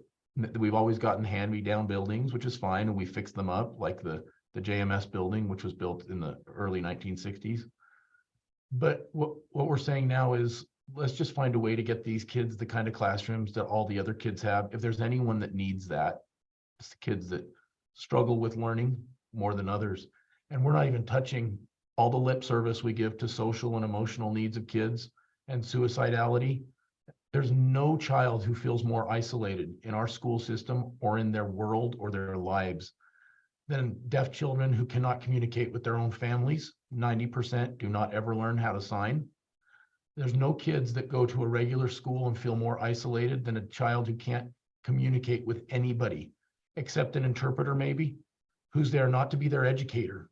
They're there to try to translate language. And so what we're saying is, understanding costs are stupid. I can't control the costs. And it's a small population, but I don't know where the cutoff is where we say, well, we're gonna put that kind of emphasis on the needs of kids unless the numbers of these kids get super small. And then we'll just kind of say, well, it's just too expensive for them. They'll have to make do with what they have. And right now it would be okay if we just had the spaces, but we don't. So I understand your question. It's very good. Open Shop was not intended to be a classroom building primarily. It was for 10 small preschool classrooms, but it was never intended to be a classroom building for elementary or middle school or high school kids. May I follow up, Chair? Go ahead. I just want to echo the things that you said, Superintendent. I believe fully in the needs and the isolation. And I feel that we as a board have a responsibility to make sure that we are meeting the needs of kids appropriately. And if that's going to take another building, it's going to take another building. But I also have to balance that with not being totally sure when I go to this, like the Springville building, and we've spent millions of dollars and there's 30 preschool kids in this cavernous space. So do those students have to have that? Maybe they do. I'm not 100% positive. And you and I actually talked about using some of that space maybe to help with professional development or offering it to some nearby, NEBO or something, or some ways to utilize even more of that space, or inviting kids with disabilities from some of the NEBO small groups to use that amazing playground, or to get even more bang for the buck. And maybe we don't need more bang for the buck. Maybe I just don't know. I'm just trying to make sure that I'm doing both things, being responsible first and foremost to the kids, and then also being responsible for the cost efficiencies and the student capacities and the efficiency of use. So I'm just trying to do all of those things as a board member and flesh it out in my mind. Thank So you, thank Vice Chair you. Davis. Thank you. Chair Huntsman? Yeah, and I appreciate the conversations here, and Cindy, I'm in the same space and then as a board member, I'm finishing my term next month. And then whatever I decide to do, or whatever we decide to do today or in the future, it's kind of binding the board. But in between our presentation and what we're taking to the legislature, I'm just, and I was wrestling with this all last night also, is we got $25 million to create 4 classrooms in down to Washington County, and really 6, there's 8. I know there's the weight room and the lab, but 8 in Salt Lake. And I just can't do it. I mean, I'll support whatever the board wants to do, but there's got to be more classrooms, more opportunity to take care of the kids and be better planned for growth and service than limiting. And Openshaw is a good example of all the money that was spent in all of that space. It's this nice, beautiful building, as we all agree. But now we find out, and I'm finding out along the way that, oh, that was just limited only to preschools. And in fact, at the groundbreaking and as that thing was getting built, I cannot ever recall that limiting factor. So our proposal to the legislature is going to have limiting factors in it as we're moving forward.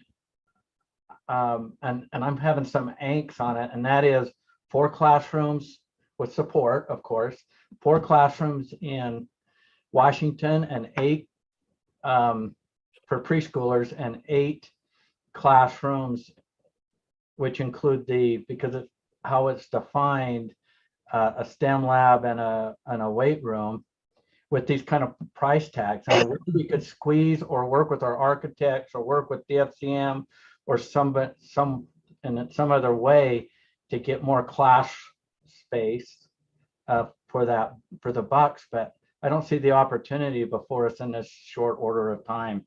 That's my angst. But I'll support whatever the board chooses to do, but I'm having a hard time. Roger.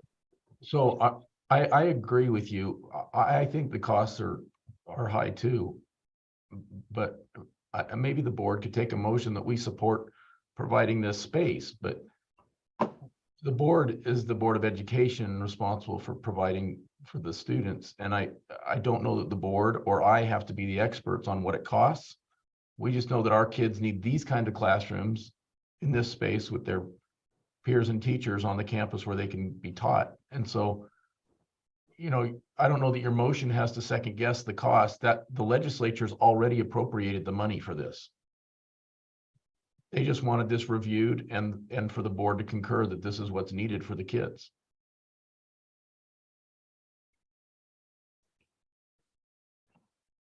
Can I follow up? Go ahead. So I know, but through the presentation and everything, I'm not sure how somebody wants to craft a motion or whatever, but I think between now and program, people are saying, yes, there's a need, but I think there's some more work that has to be done along the way. Well, I think there's more. I don't know what you think, but I think there's more work that needs to be done along the way on the programmatic side of things and sizing and methods of construction. This isn't the end game, which is being proposed here, but I believe it will be perceived that moving forward. So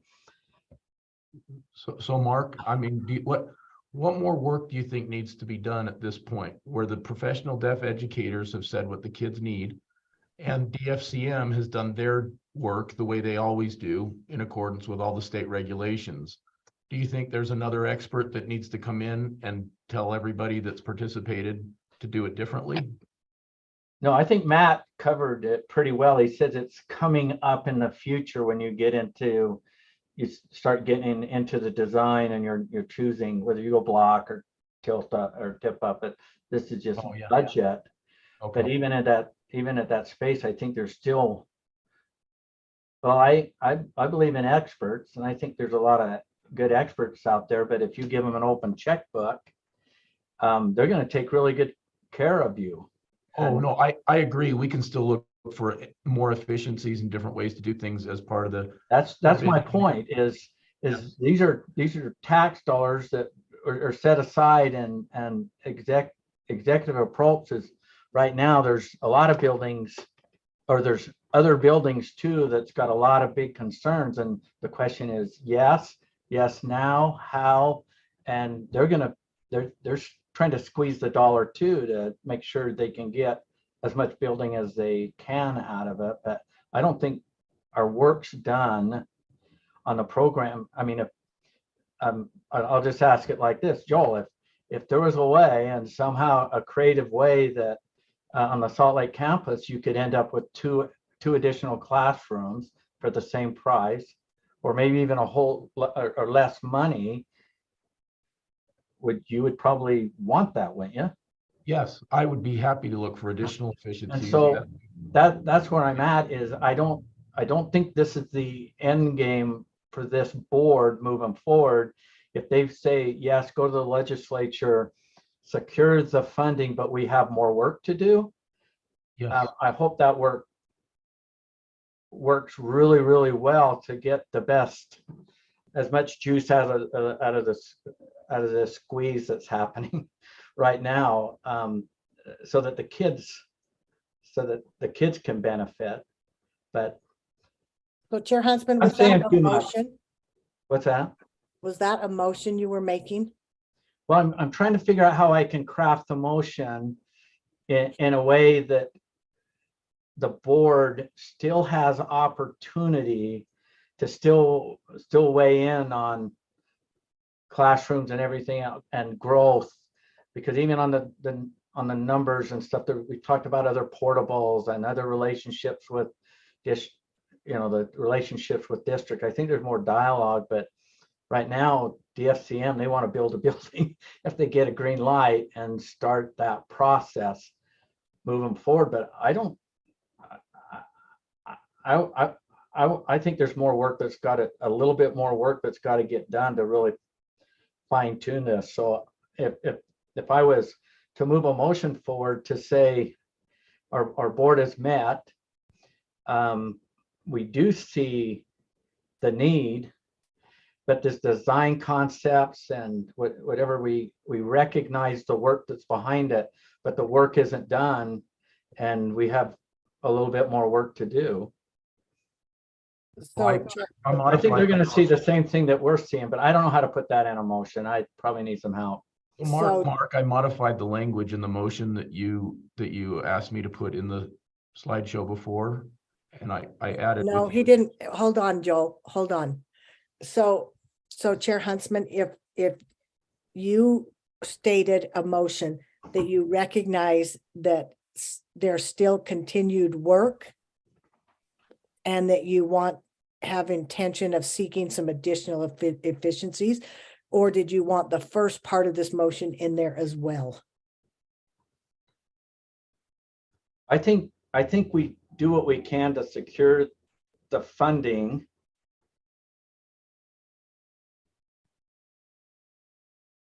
And the problem that I have with the language is that it says that we've evaluated the request and we support the funding for these school expansion projects. And so the project itself, by defined in the presentation, shows a layout and so many rooms and that I have angst over that, because I don't think that's the end game. So Chair Huntsman, can I help you here then? You bet. So do you want to put the board recognizes that USDB's request for funding for these 2 expansion buildings, so and so, and we seek, and we will continue to seek additional efficiencies. Angie, are you around? You can help me. I need a little bit of, you guys believe this? I've been doing this for quite a few years and I'm getting a rescue here. But it's just big, and that's what I appreciate the comments that are in here, but I just don't want to green light everything that's been presented as, okay, that's behind us now, go build ASAP, because I don't think, unless, I think there's a better option here of moving this forward. But we're still seeking efficiencies, and there's still other questions along the way, where I think the board, or a percentage of the board, 3 or 4 board members, are all part of that process that that the DFCM Matt talked about, as they're working with architects and the superintendent and that, to make sure you can get as much as you can in the space or within the opportunity. I'm throwing a wrench in this, aren't I? Maybe a wrench, but we need to have a motion on the table so that we can get on to our next item as well. Eric, can I make a suggestion? That would be helpful. So Vice Chair Davis mentioned a list of things that we were certifying to the that we agreed to. Could we put that list up and say that we agreed to, I think it was the first 2 elements? Yeah. Because I think we agree with some of these elements, but we have concerns about several of these others, like maximizing student capacity, impact of delivering services, cost effectiveness, and priority of construction. And maybe impact of delivering services, maybe that's one we agree with already. But let's frame it around that. So Board Member Straight, I'm going to go to those who have their hands up, and then I will come back if you want to work on that. Somebody else might have another motion, so I'm got my hand down, don't I? Yes. Okay. Board Member Booth. I know that we're kind of uncomfortable because this board relationship with the School for the Deaf and Blind is different than a local board who's building 5 elementary schools and 3 high schools and 2 middle schools, and having to follow through not only with the bond election and the securing the funding, and then detailing with every single thing all the way along, squeezing, finding efficiencies, realizing that, gosh, now the cost of this first building is going to be twice as much as we thought it was. So what does that do to our ongoing needs as you look at this? Or at the MTech board that I served on for 16 years, where we had 95,000 square feet of new space that needed to be built. Every single detail had to be worked through by the board. It wasn't like, okay, legislature, give us the funding and we agree this is what needs to be done. Okay, now we'll wash our hands of the situation until we take ownership of the building. Thank you very much. I mean, the board has got to be engaged, and I feel Mark's discomfort and pain, and Cindy's, and anyone else that is expressed. But all we have to do is just step up like a regular local board. And yes, we approve these needs. They are needed. The homework has been done. We know that the students require this. So we need the funding. Thank you very much. And we will continue to work with our partners in DCFS, and we will continue to work with everyone who needs to be involved in ensuring that the money that we spend is going to bring us the greatest efficiencies and the greatest number of facilities that are needed for the children that we are bringing this, and we'll continue to be involved. We're not going to say, okay, we approve, go ahead and do it. We're going to be involved all the way along, and that's what they want. They want to make sure that we are committed to seeing this through and asking the tough questions and wrestling with the choices. So thank you. And we want you involved too. That's perfect what you said. Thank you. Hey, I've got a motion, but you still have hands, don't you? Board Member Moss, are you okay if I get a motion on the table? Yeah, I was going to suggest something along the lines of where Member Booth was going, but I'll drop my hand and listen. No, keep your hand up and then we'll see if we need to come back. Go ahead, Chair. Okay. I would say it like this. I'm going to say it a different way. Okay, I make a motion that the board support the JMS secondary school expansion project and the St. George preschool and to seek additional efficiencies. Yeah, let's see, how should I say it? In construction. And optimize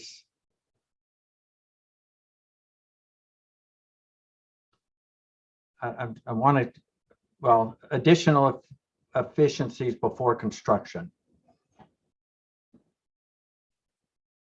See if that, Okay. right, Could we So- add in building utilization? please. With that, yeah, I don't have a problem. Board member or Vice Chair Belknap. Yes, please. Jeff and I have been drafting what Chair Huntsman just stated and wondered, and I just sent it to Superintendent Coleman. I wondered if he could, I think he's sharing screen. If you could open up that document that I just shared with you and share that with the board. How did you share it? Within the chat? No, so to your email, it's a Google Doc that I sent to your email. No. Okay. Well, you guys are efficient. That the USBE supports the JMS secondary school expansion project in the St. George preschool building and requests DFCM and USDB to seek additional efficiency in construction and building utilization. Sweet. Can you make that bigger, please? He wanted the word before construction.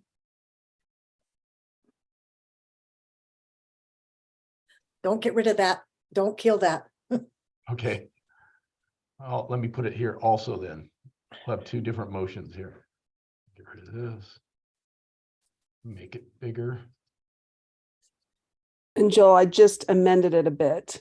So you may want to stick with sharing the shared doc because if we end up changing it as we go, it's easier to group draft. Oh, here. Okay. So I just need to. Okay.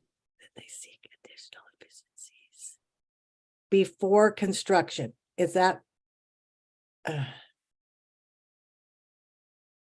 doesn't make sense now. Okay. Just let you type this, Angie. I won't jump in there.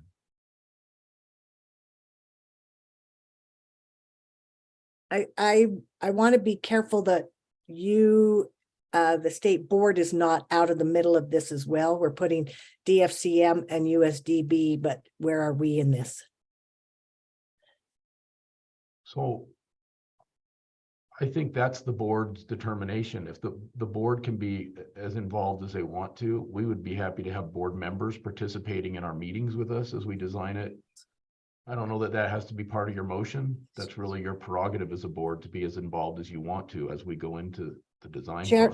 Chair Huntsman, Yeah, this is your motion. yeah, I think we've got to have USBE. Request.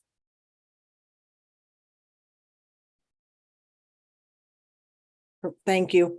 I would also say that you're saying efficiencies in construction, but maybe it's not in construction. It might also be in And building utilization. at other buildings. So how would you like to add that?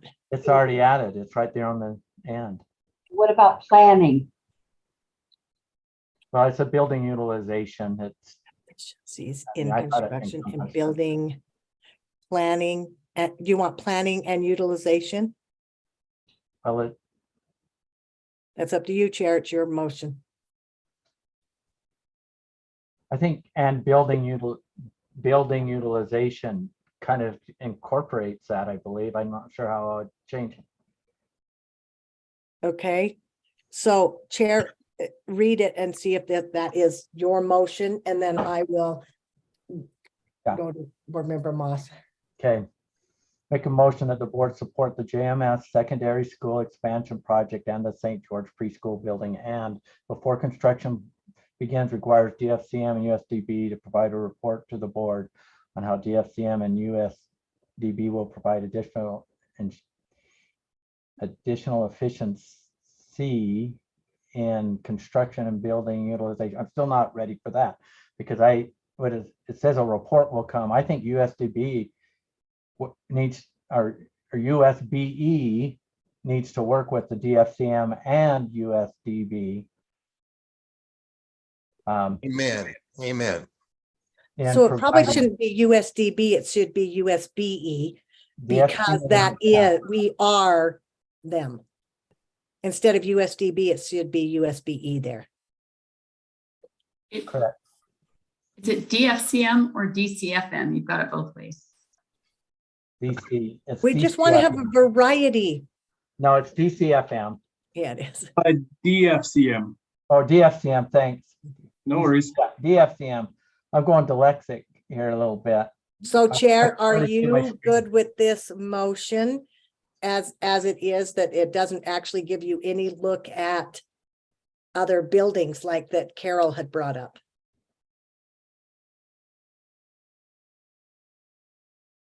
That would be a number 3.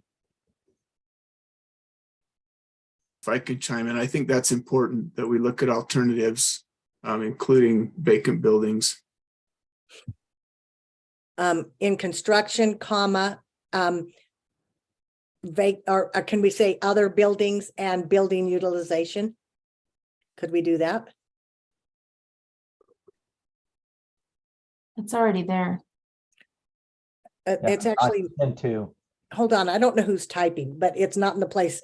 Will provide additional efficiencies in construction, comma, other buildings and building utilizations. Because I think utilization is the numbers in a building. So now Chair, look at that. And the end.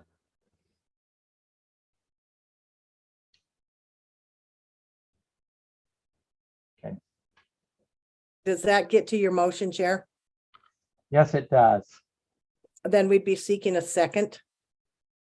Second, Booth. Board Member Booth. Okay. Second. Chair, do you want to speak to this, or are you good? Well, I think I can speak to this. Yes, I believe this gets us where we need to be with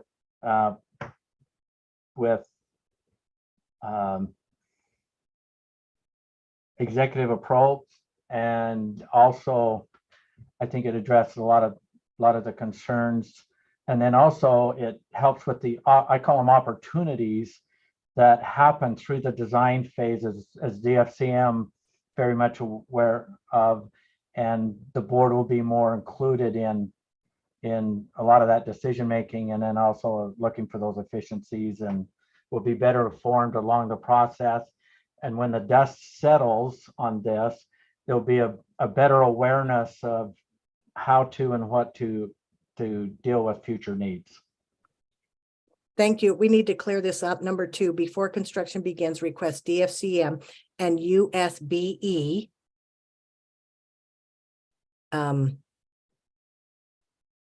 will provide.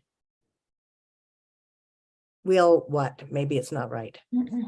It's right. It's fine. Is construction too late? That seems like No, before construction.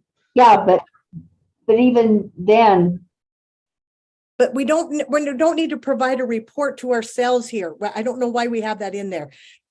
We'll work with. Well, I think the report is important because it goes. Has to come back to the To public. how DCFM and us, how DCFS will provide additional efficiencies. Not us. And the board will provide efficiencies to ourselves. Well, then would you? So this is Board Member Earl.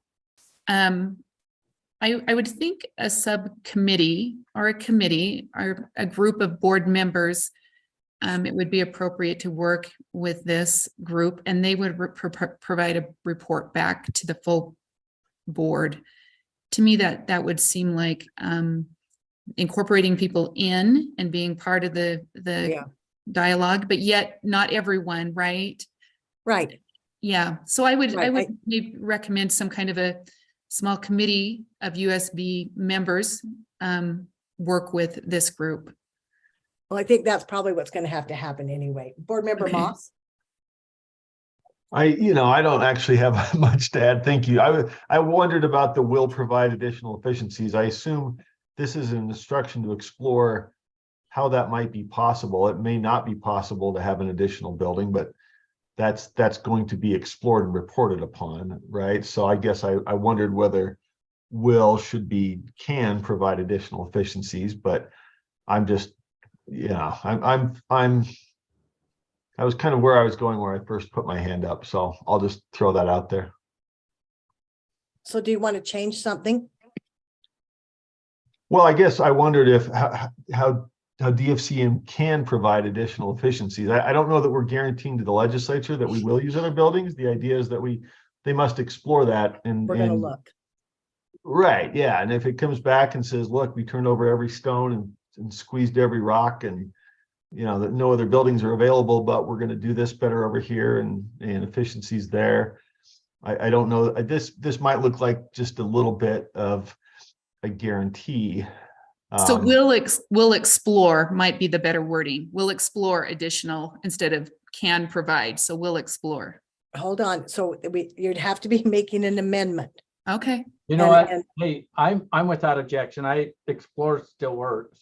Board Member Yeah. Booth, are you also there? Okay, you're the second. I'm just wanting, I think. Yes, that's great. Are there any, because it belongs to the body, without objection, we'll change that to explore. Okay, no objections. Thank you. Go ahead, Vice Chair Davis. I thought that was a great suggestion that Board Member Earl made. And is that just understood or inherent with this motion? Yes. And if it is, I say we move. Oh, it looks like you have another hand, Member Norton, but Yeah, I think yeah, we we need to have, vote. it has to be. If we work with them, we can't have a quorum. Work with them. So you'll have a committee. Yeah, Board Member Norton. I'm just concerned about the before construction as well. I'm thinking that we should probably change that to prior to architectural work or prior to, in the planning stages. Because we can't get clear through architecture without having this done. So let me just, in order to pull this off, the way this motion is, the architect and DFCM are going to be starting on a pathway and it's a little bit slow in the beginning. At the same time, these other things will be going on. So yeah, there'll be a little bit of a burn on the architects, but you can't do one thing, just one thing at a time. Some things will be done, will overlap just a little. Okay, you're the construction guys. So, but are you making an amendment, Board Member Norton? No, I was laying that out there for advice and I got the advice I needed. So you don't want the word pre-construction in there? Well, it sounds like it's Chair's motion and he said construction is good. So that's good. Okay. Thank you, Board Member Norton. All right, I don't see any other hands. So the motion before the board is that the board supports the JMS Secondary School Expansion Project and the St. George Preschool Building and before construction begins, request DCFM and USBE provide a report to the board on how DFCM will explore additional efficiencies in construction, other buildings, and building utilizations. Vice Chair Davis? I support the motion. I just want to make clear when we took out USDB out of the motion, that it's clearly understood that we will partner and work with them throughout the process. Yes, they are us. Thank you. or we are them. Yes, we are. That's why I just want to verbally make sure everybody's on the same page. Okay, so the motion before the board is that the board supports the JMS Secondary School Expansion Project and the St. George Preschool Building. And before construction begins, request DFCM and USBE provide a report to the board on how DFCM will explore additional efficiencies in construction, other buildings, and building utilization. Okay, this will be a roll call vote. We'll start at the top. Board Member Booth, Yes. Board Member Cannon, Yes. Board Member Klein, Yes. Vice Chair Davis, Yes. Board Member Earl, Yes. Board Member Hanson, Yes. Board Member Hart, Yes. Chair Huntsman, Yes. Board Member Hutchings, Yes. Board Member Hymas, Yes. Board Member Lear, Yes. Board Member Moss, Yes. Board Member Norton, Yes. Board Member Straight. Yes. That passes unanimously. We'll go on to 5.1. Thank you, Superintendent.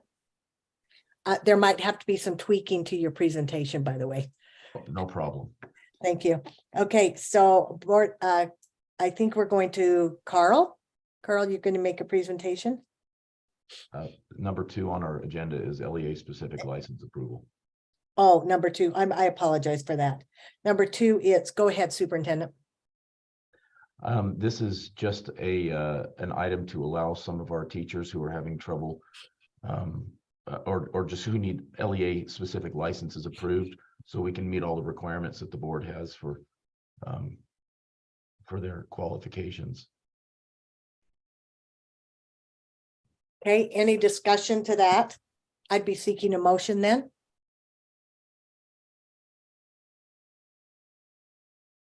So moved. Thank you. That's Vice Chair Davis. Board Member Earl, I need a second, please. Second. Second.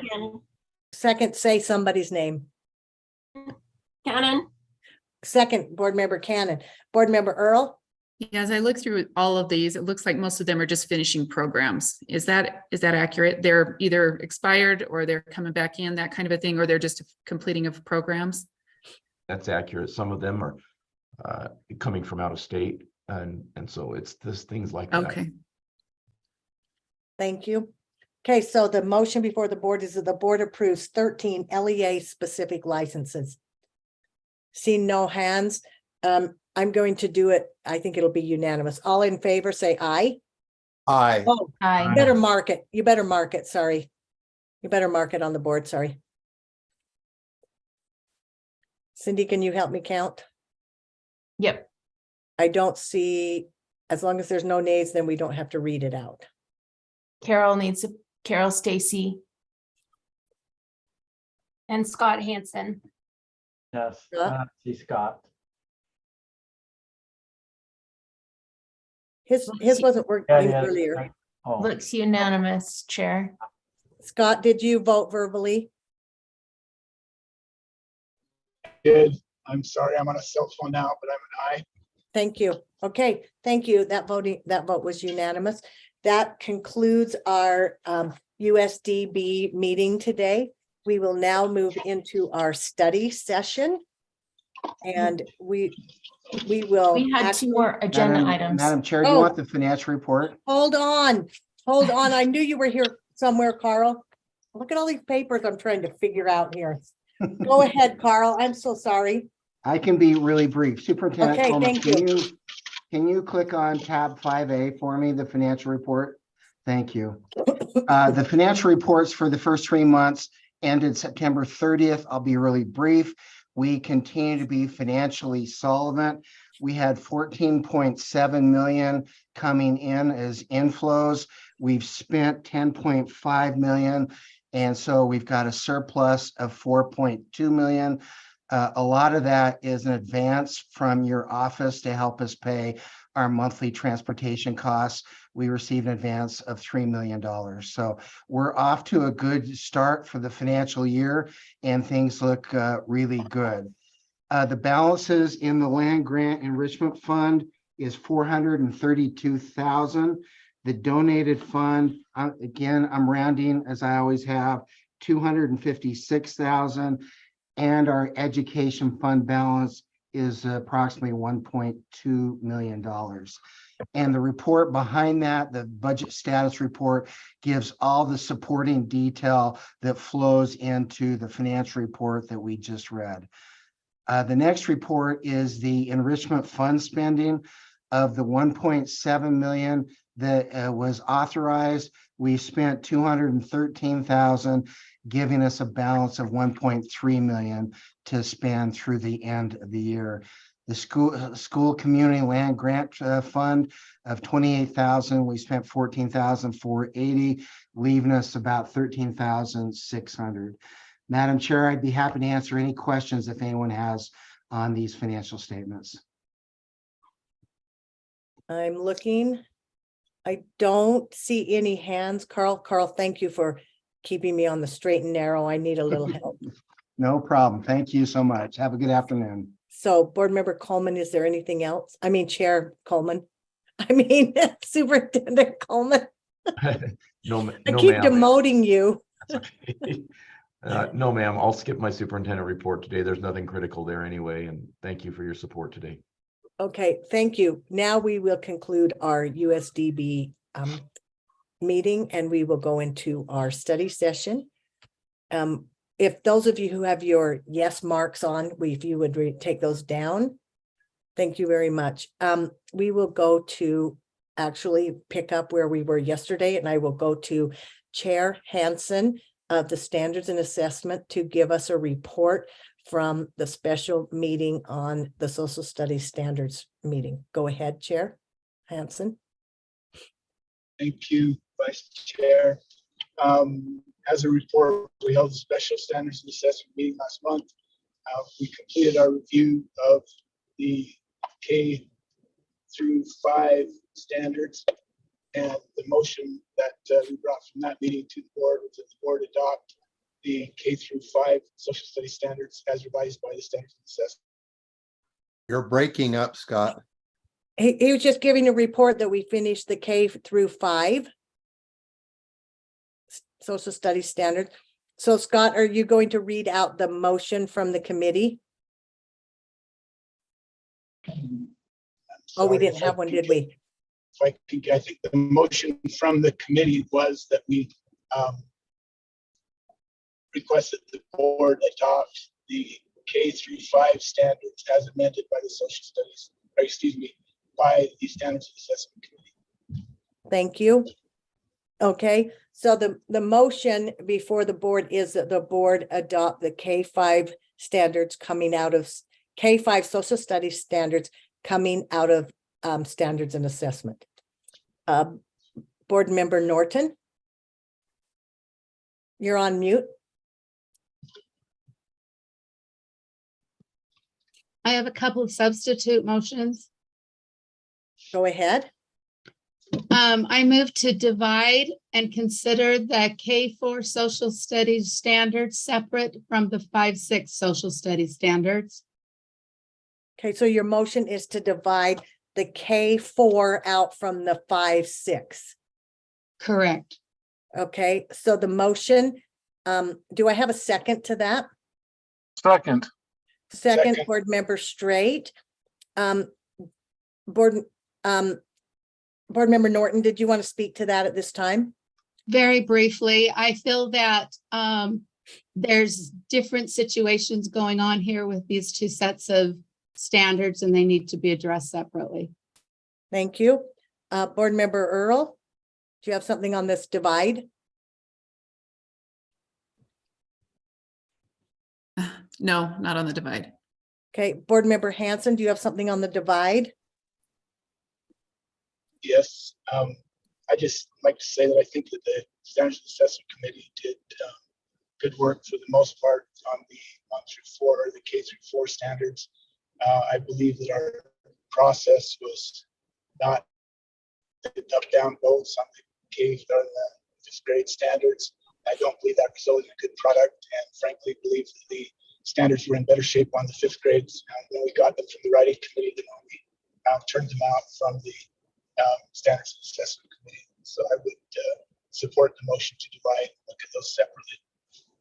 Thank you. Okay, so the motion before the board is to divide and consider the K4 social studies standards separate from the 5-6 social studies standards. All in favor?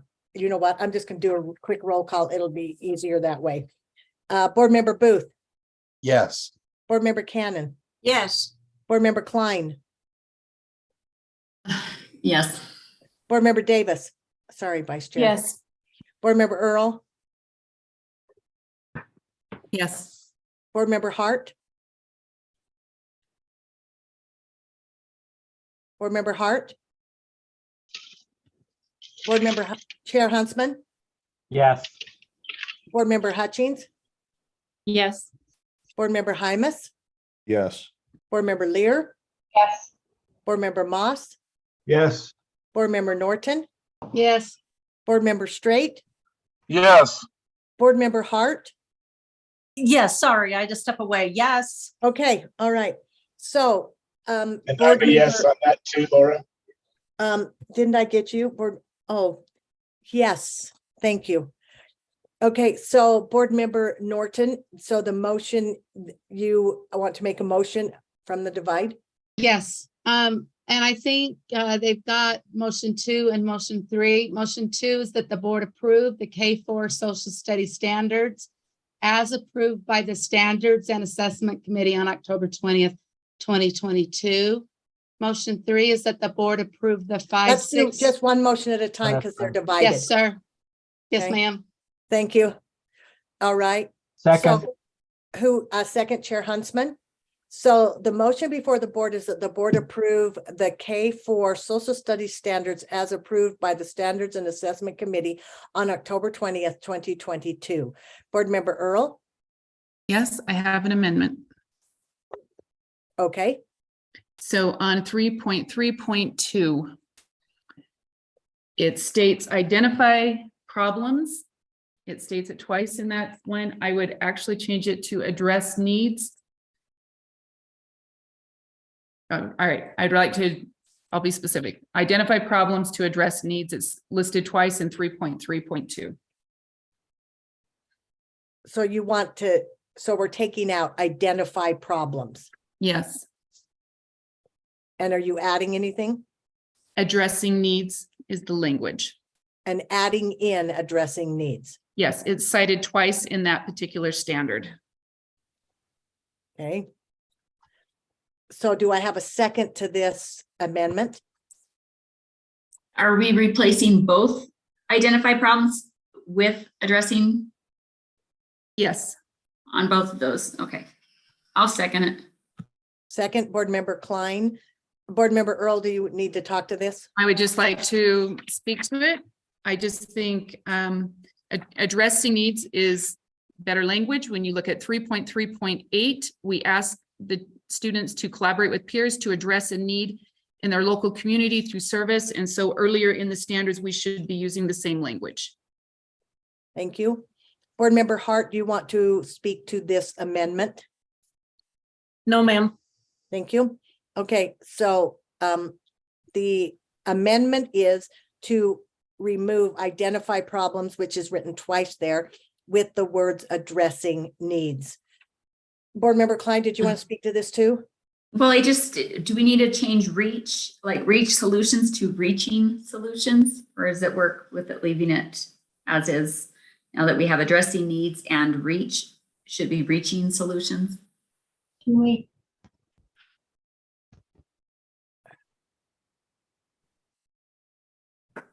Can we put that to make technical changes? Would you be okay with that? Yep. Board Member Klein? Thank you. Board Member Straight, are you speaking to this amendment? No. Thank you. Board Member Hymas, are you speaking to this amendment? Yes, I am. Go ahead. Thank you. Identify problems compared to addressing needs. Can you help me understand what that would look like on an application level, right? In the classroom, if I'm a teacher and I am not an elementary teacher or a student, what does that look like to where as a teacher, I can identify some problems compared to addressing needs? Can I just get a brief explanation on what that would look like, the differences there? Are you asking Board Member Earl or anyone? I'm just letting it hang. Okay, so Patty, do you have a response to that, or Board Member Earl? Maybe we'll go to Board Member Earl. I would say that on this particular one, that if you're going looking for problems versus trying to address needs that you have, I think it's just, I like the wording better, I guess is what I'm saying, instead of trying to identify, go problem searching, right? Anyways, I like the language better. I just think it flows with what we have at the end, so. Board Member Hymas, are you okay with that response? Yeah, Okay. that's helpful. Thank you. All right. So the amendment is to take out identify problems, which is there twice, add addressing needs, and in both areas, make any corresponding technical changes. Board Member Lear, are you speaking to this amendment? I am. I have a question to Member Earl about it. Go ahead. I'm wondering if this is one of many wording changes, Member Earl, or if this is the only one, because it seemed the whole purpose of this was to be able to move on, and She just said she had one change. I have one change. This is one amendment. This is the only one you're going to have in this part of the discussion? In K4? In K4, yes. Okay. That's it. That's my question. Thank you. No, I appreciate the work of the committee. I thought they did a good job. Okay, so the amendment is to take out identifying problems, which is there twice, and add addressing needs once, and in both areas, and make corresponding technical changes. Let's vote. Board Member Straight. Additional Board Member Straight, yes or no?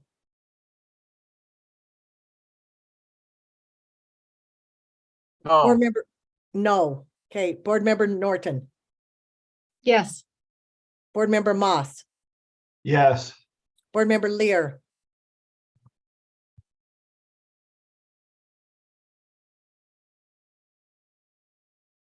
Did you say yes, You're Board Member muted. Lear? Board Member Lear, you're on mute. Yes, yes. Thank you. Board Member Hymas. Yes. Board Member Hutchings. Yes. Chair Huntsman. Yes. Board Member Hart. Yes. Board Member Hanson. Board Member Earl. Yes. Vice Chair Davis. Yes. Board Member Klein. Yes. Board Member Cannon. Yes. Board Member Booth. Yes. Yes, so that passes. So now we're back. Pardon? I'm sorry. I was yes. I Oh, sorry. misunderstood the question. I apologize. Okay, so that was a yes by Board Member Straight, Sybil. Thank you for correcting that right now. So now the motion before the board is that the board approve the K4 social studies standards as amended, as approved by the Standards and Assessment Committee. See no hands, we'll vote. Board Member Booth. Yes. Board Member Cannon. Yes. Board Member Klein. Yes. Oh, I think I goofed. Board Member Hart, did you want to speak to that motion? You are just fine. Are You want you, my- can I continue? Could you please do? Thank you. Board Member Vice Chair Davis. I'm so sorry, but these are the perils from doing this from home. Are we on that the board approved the K4 social studies standard? As amended. Yes. Board Member Earl. Yes. Board Member Hanson. Yes. Board Member Hart. Yes. Board Member Huntsman. Chair Yes. Huntsman. Board Member Hutchings. Yes. Board Member Hymas. Yes. Board Member Lear. Board Member Moss, Yes. Board Member Norton, Yes. Board Member Straight. Yes. That passes unanimously. Did I miss anybody? I don't think so. Okay, so Board Member Norton will go back to the other half of your divided motions. I move that the board approve the 5-6 social studies standards as submitted by the writing committee after revising the standards with public input. Second. Second, Chair Huntsman. So the motion before the board is that the board approve the grades 5 and 6 social studies standards.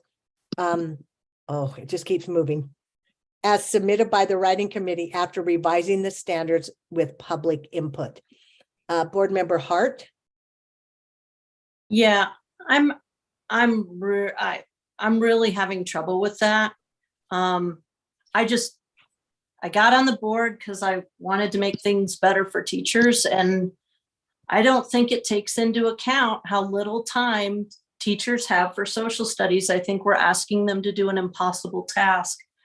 I think we need to do further work on these, and I don't think they're going to be helpful for teachers. I think it has a demotivating effect. I don't think our elementary teachers are going to embrace this. I think they're going to avoid it, quite frankly.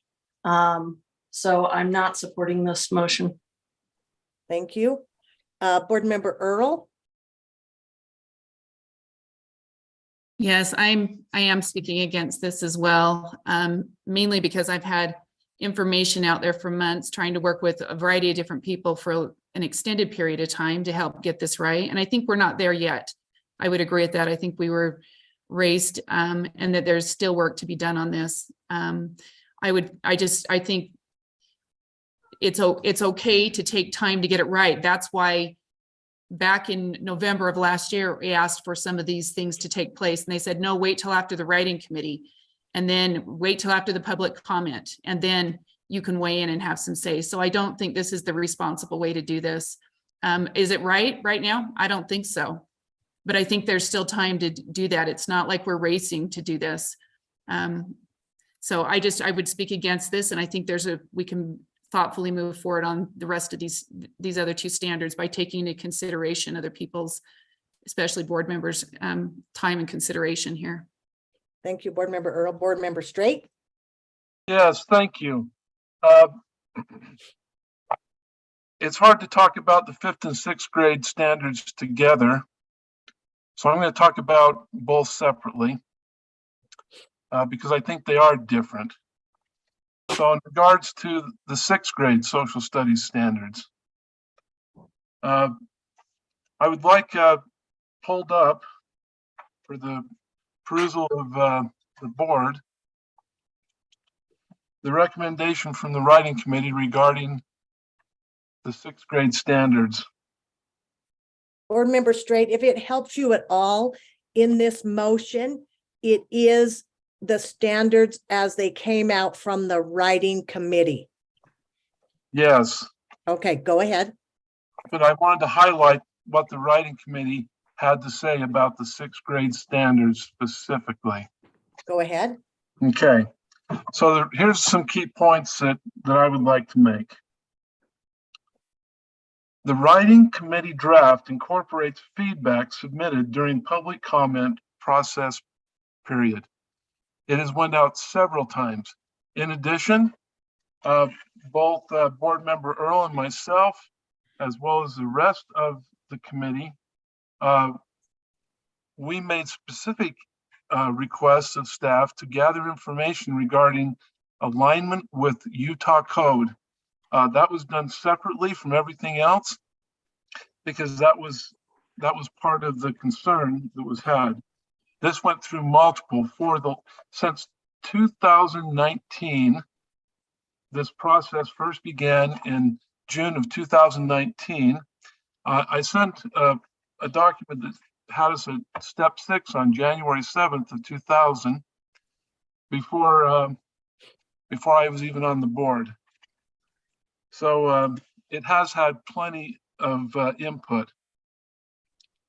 The writing committee draft makes allowance for sixth grade housed in elementary versus middle school setting. And if you'll notice from the writing committee, that was one of their main points, is making certain, because sixth grade in some instances is in the middle school, and sixth grade in other instances is in the elementary. In the middle school, they have dedicated time for social studies. That is not the case with the elementary. It's not quite as straightforward in the amount of time allotted. So they wanted flexibility. The writing committee draft provides vertical alignment with third grade and secondary courses. And that secondary course is world history, which is taught in the 10th grade. And if you go to that, what the writing committee came up with and what is current since 2017, the world history standards, this would make them congruent with each other. Next, world history is inclusive of Western Civ. Western civilization is sometimes taught as its own course. I had my Western civilization course as a freshman at college. And in 10th grade, we have world history. This document, as amended by, well, actually isn't amended. It's a suggested amendment by board member, I lost my mind. Anyway, I'll move on.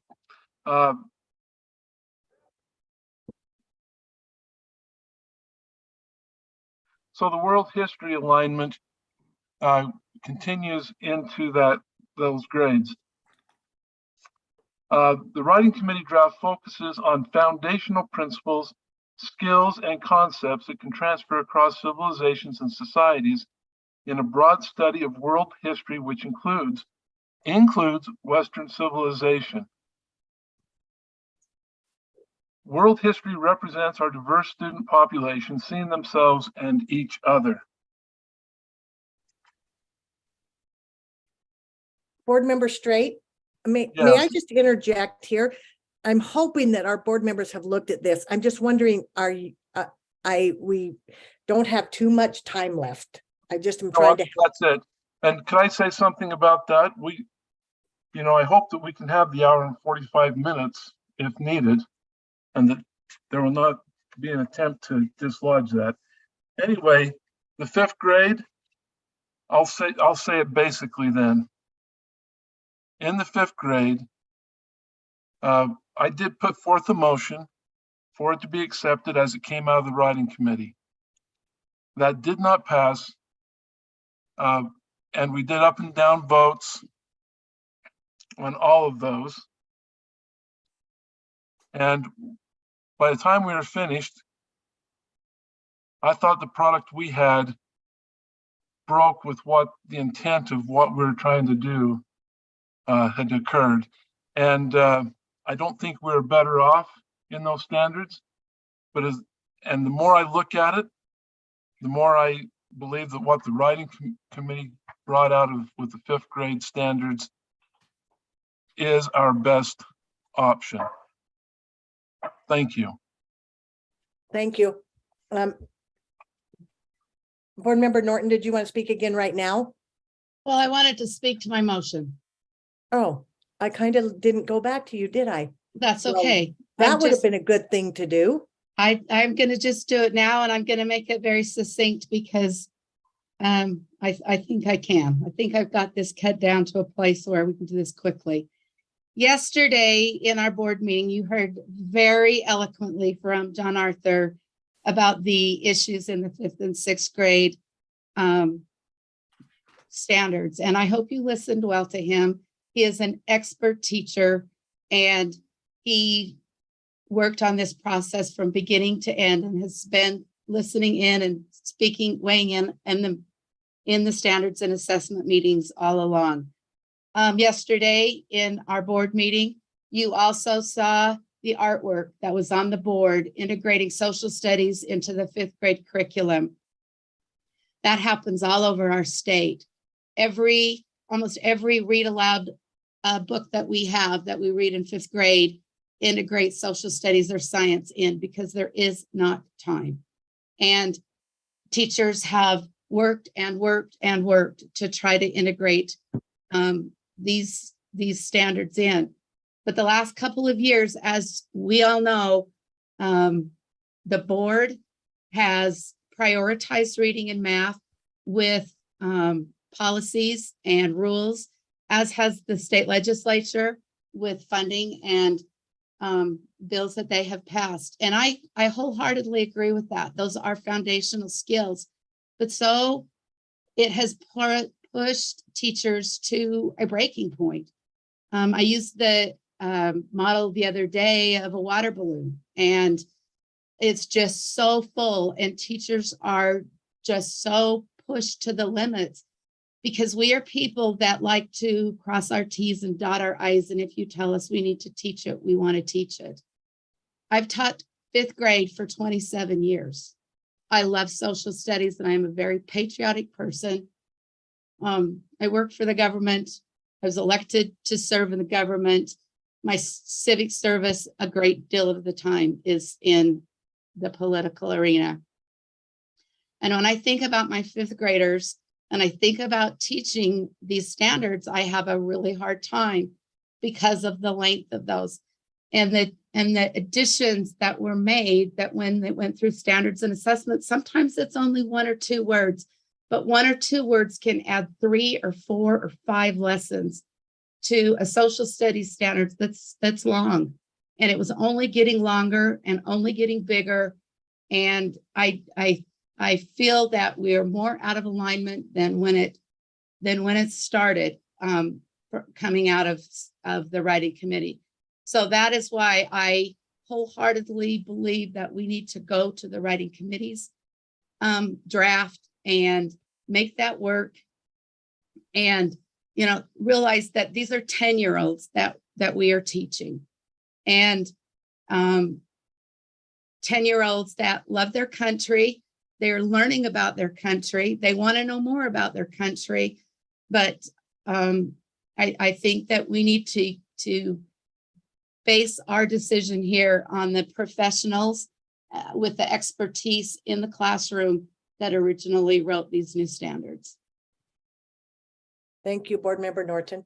Board Member Klein.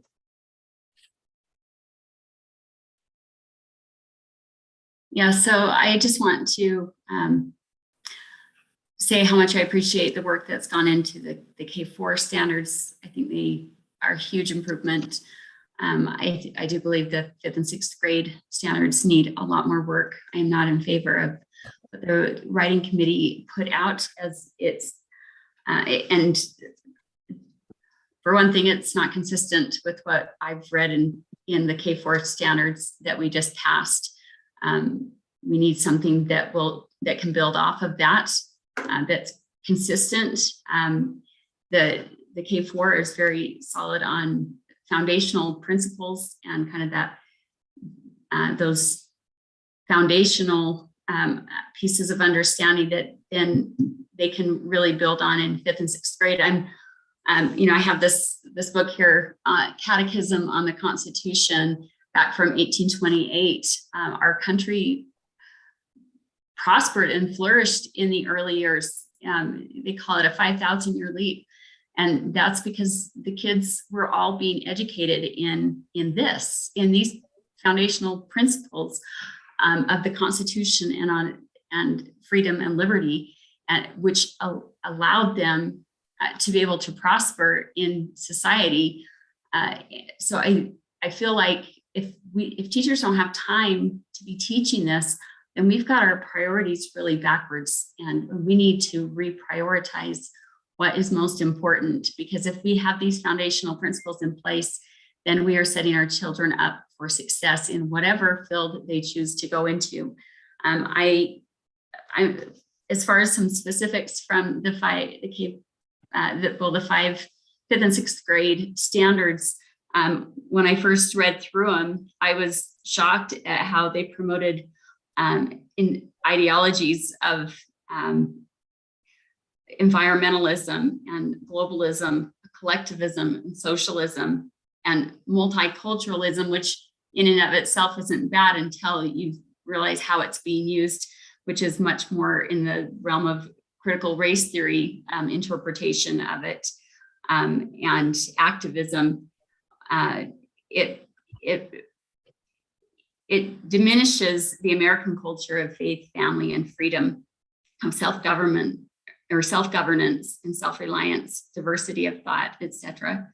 The standards lacked specificity and incorporated a lot of strategic ambiguity that opens this audit that was just done on our education system and the curriculum and teacher training found that our standards were loose and that they said they weren't necessarily requiring these divisive things to be taught, although I would question that considering comments from a deputy superintendent who said that some of these were already embedded in our standards, but that they were not tight enough by divisive ideologies.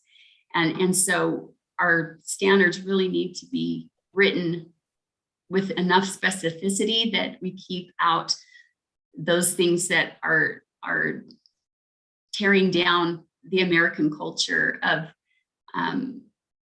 faith, family, freedom. Like that is the American culture. That's what made America exceptional. And so while we can appreciate other perspectives and allow other perspectives to be taught, we absolutely shouldn't be diminishing that American culture, which is the greatest, made America the greatest country the world has ever known and the most prosperous. Everything that we do here in America has benefited the rest of the world.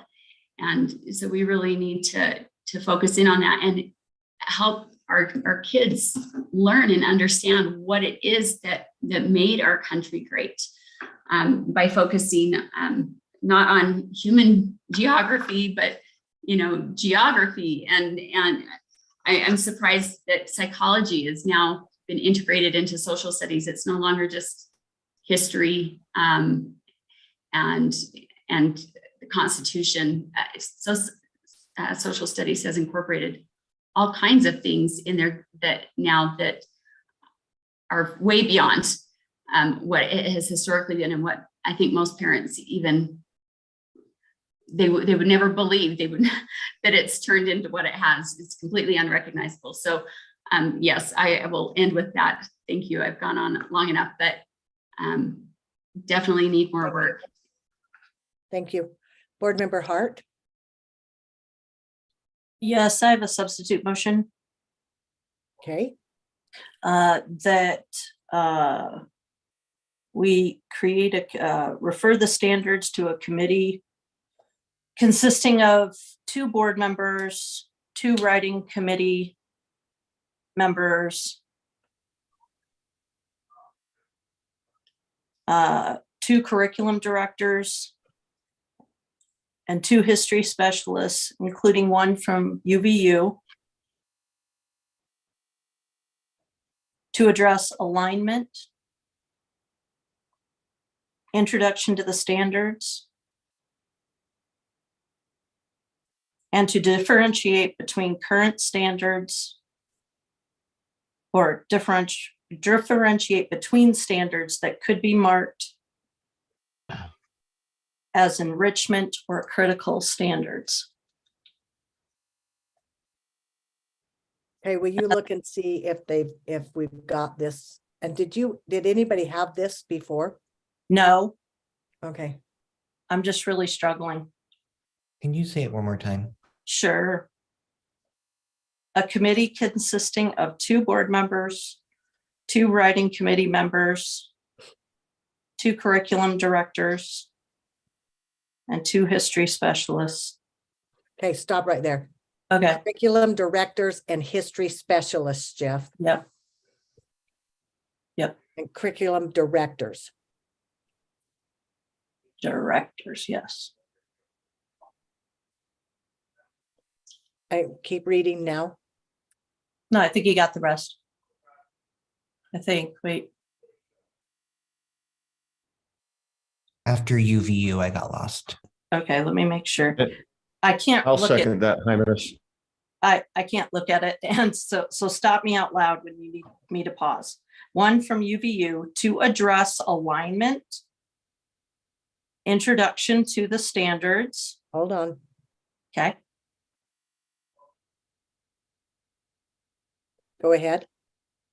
And to differentiate standards that could be marked as enrichment or critical. And since there's a second, can I speak to it? Actually, there can't be a second until you finished it. Okay. Oh, sorry. But I'll go back to Board Member Hymas. Okay, but I want clarity on this. Do you want critical or core?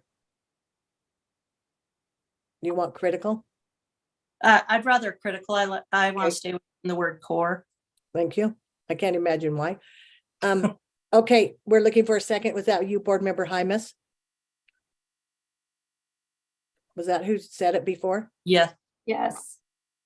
So Board Member Hymas, are you a second to this now?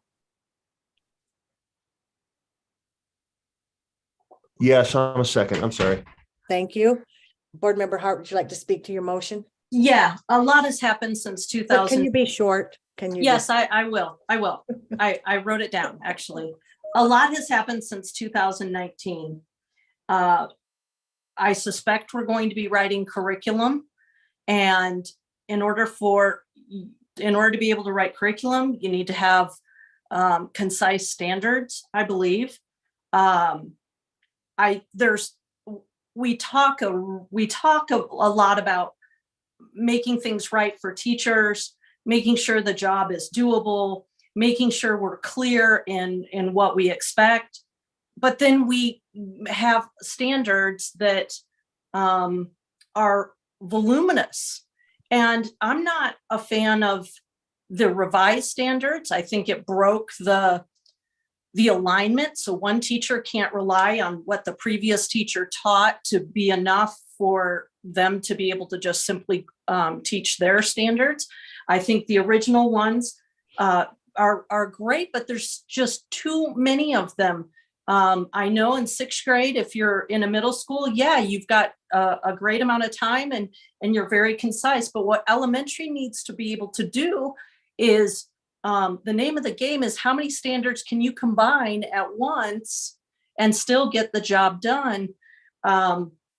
You know, there's people that estimate that elementary teachers are teaching 30 half-an-hour lessons of social studies for the entire year. And if we want them to actually do that seriously and even bother to look at our standards, we need to give them a good product. I also know that the whole ethnic studies requirements are looming. Don't know what legislature or what's going to happen there. I just see the time shrinking and our requirements getting bigger and bigger. And at some point, we have to say no. And I just cannot, in good conscience, move forward with either set of standards. And that is not because of the writing committee or anybody on the board. It's simply that we have to do something radical to support our teachers, and we haven't done it. So I really want there to be consistency. I want everybody to have their voice, but I can see that we're going to be moving into writing curriculum, and I know we want these standards to be done so we can move on, but we're going to move on and then find that we have issues. And I just don't want that to happen. We have waited a long time to do social studies standards. We can wait some more time to make sure that the product this time and whatever we do based on these standards is in the best interest of students for the next decade. So there. Thank you. Board Member Earl, I'm just going to go over you because you've had opportunity. Board Member Moss has not. Oh, thank you, Chair. I'll speak in support. I like this because it addresses a couple of concerns. One was, I think, some board members and community groups felt that some specificity was needed. I think that was added, but then you run into precisely the concern that Member Norton raised. Is there too much? And I think we as board members, this is one of our core functions, is to look at standards. We have to listen to the experts. We also have a chance to weigh in. And I think that, you know, the time constraints didn't allow that to happen in a deep way in committee, and passing this motion now would exclude everybody who's not on the committee entirely.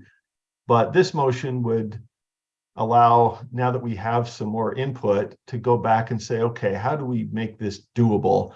How do we give some guidance and in my view, a little bit of specificity without just being overwhelming in volume? So I think this would be an improvement and allow us to distill kind of what's come from the committee, what's come from the public, and what's come from the board. Thank you, Board Member Moss. Board Member Lear.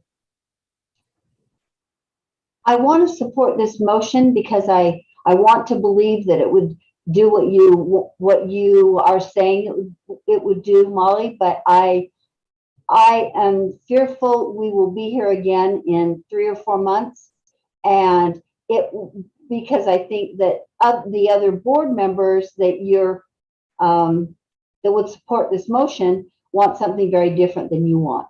So without a limitation in this, I can't support this, and I feel like what we have now comes from the professionals who are in the classroom, and I have to believe them because I don't feel like we're going to get smaller standards. We're going to get more Eurocentric standards again. We're going to get more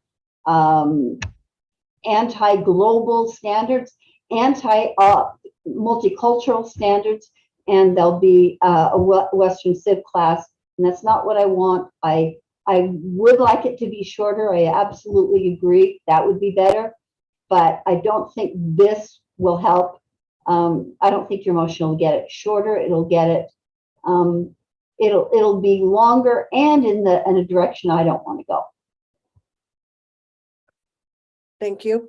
I know that Board Member Earl and Strait have also had opportunity. I'm going to go to Board Member Hutchins. Thank you. Just a quick question, kind of along the lines of what was just said. It seems to be that some of this contention and back and forth is a result of a desire that was in that audit that was discussed yesterday in public comment, requesting more guidance in our standards. I'm wondering if what direction have we given to our standards writing committees about giving more guidance? Have we given some clarification to them about what now is expected out of the standards as we move forward from in response to that audit?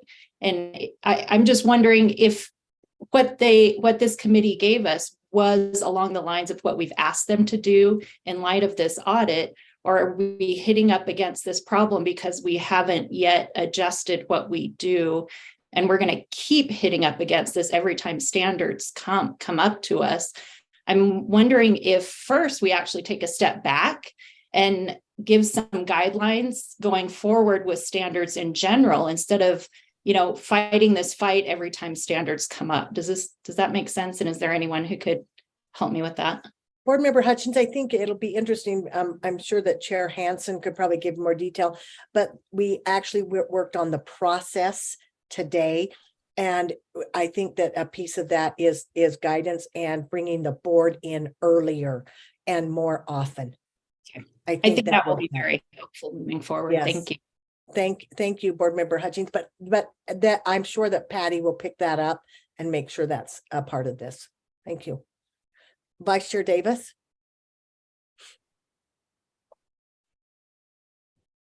Oh, yeah, I just, I'd actually like to hear, I think we have a couple of writing committee members here, and I'd like to hear from them as teachers if they think that the standards that we have so far in 5th and 6th grade are feasible.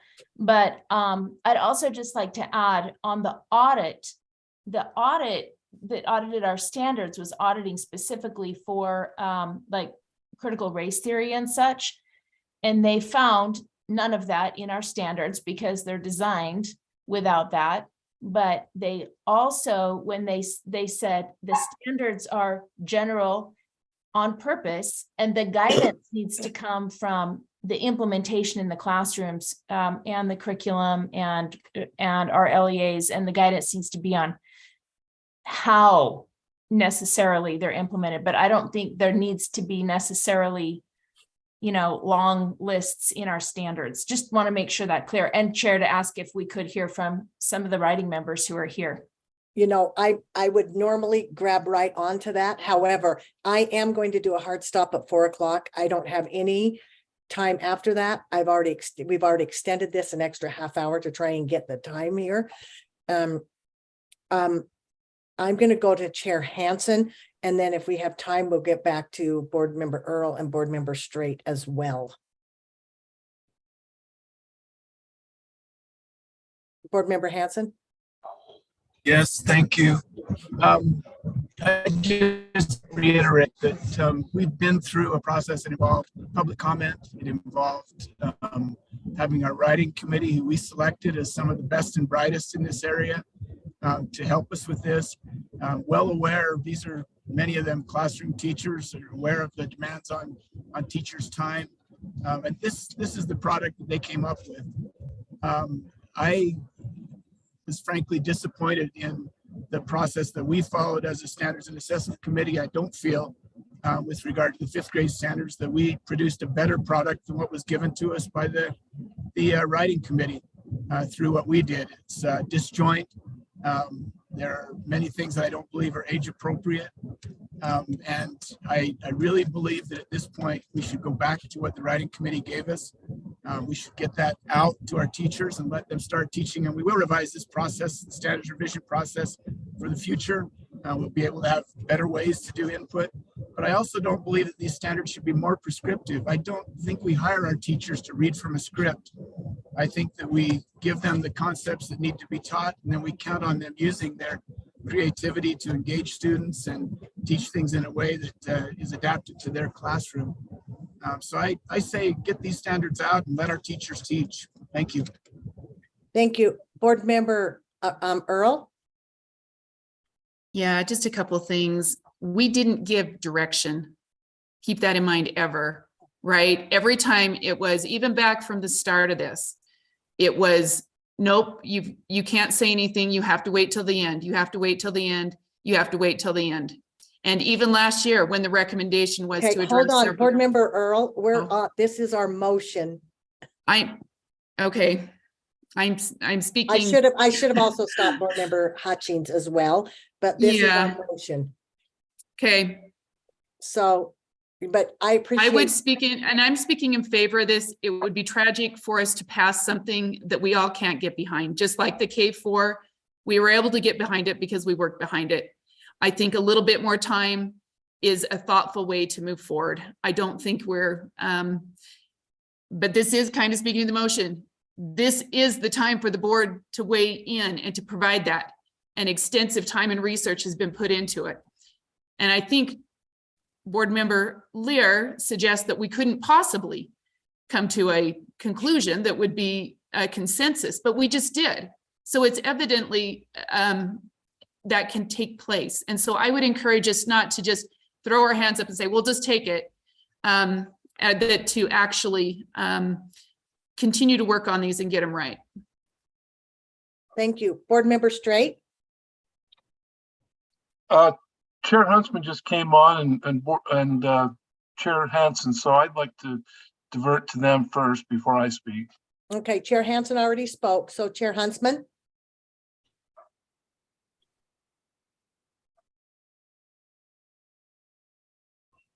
You're still on mute, Chair Huntsman.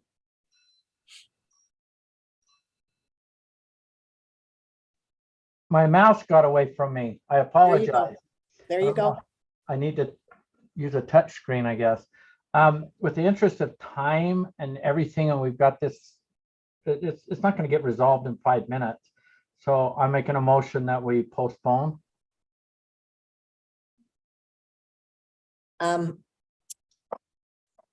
Okay. Do we have a second? Do I need a second on that, Sybil?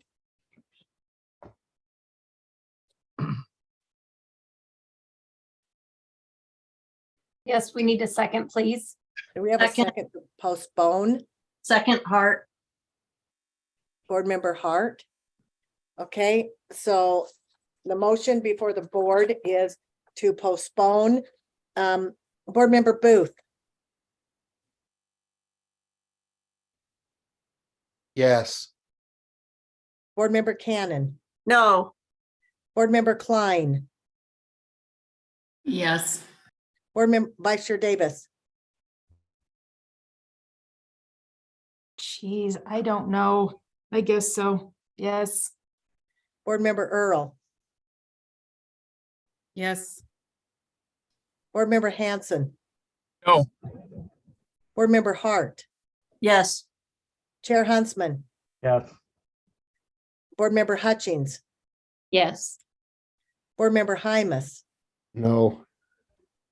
Board Member Lear, No. Board Member Moss, Yes.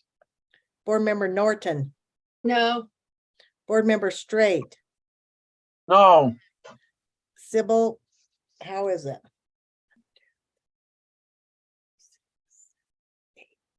We have 8 votes that passes to postpone. Is that right, Sybil? Yes, that is correct.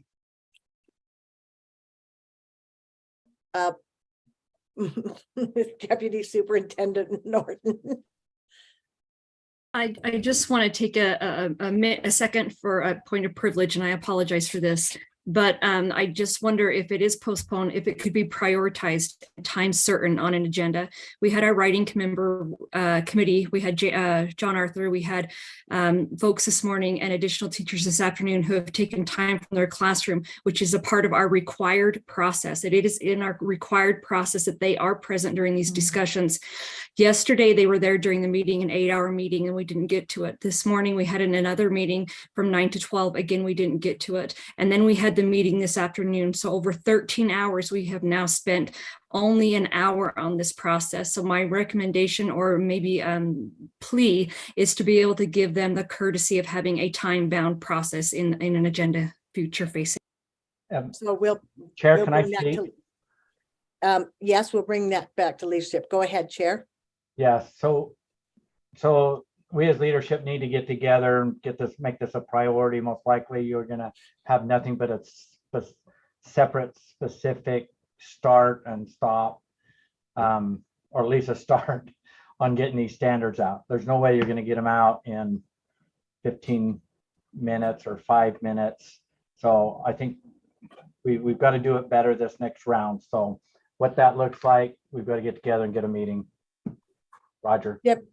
And Deputy Superintendent Norton, can you tell me who's here right now in this meeting? Yes, we have John Arthur, we have Aaron. If you could turn on your cameras, perhaps those that are on the writing committee. We had some different ones this morning, and again, yesterday there were some as well. So I'm sure that there are many of us who would want to say thank you so much for not just the time to be on the writing committee, but for being, first of all, for me, for being an educator, number one, but also for being here in the last couple of days, and it's been hard, and I appreciate that comment by by Deputy Superintendent Norman. Board Member Straight, you have your hand up. Yes. I really want to do the work of our committee. I think we can hammer this out. Even if we need 2 special meetings, one dedicated to the 5th grade standards and one dedicated to 6th grade standards, so we can have a very definitive, solid proposal for our next meeting. I do not want to go to this new format. I think it muddies it up. Who knows the time involved in that? we can get this done. It's important that we do our responsibility. When we were working with the sensitive materials, I listened, I was amazed at the work. Most of the time I've been right in the middle of all the controversial stuff on standards and assessment, and I appreciated seeing it from a different perspective. We have worked on this. We have focused on it for a long time. We can get through this. So my plea, and if it takes a motion, is that we have 2 special meetings approved between now and our next board meeting, and let us get the work done. Board Member Straight, I appreciate that. That would be something that would come from Chair Hansen to the leadership. So thank you. I so appreciate that. We have about 1 minute. Vice Chair Davis. I would just say, if that happens, I would suggest the committee to look at considering this last piece of Member Hart's motion, which was looking at standards that possibly could be marked as critical and marked as enrichment. Thanks. Thank you for that. Chair Hansen, I'm going to give you the last word if you have any last word here today. I'm disappointed in where we are with this whole process. I can say that. And I'll get back with executive leadership, maybe with a plan to try to get us on track and get these standards out. We need to do that as soon as we can. There's a lot of people waiting. There's been a lot of time invested. So I'll be back in touch after consulting with the committee and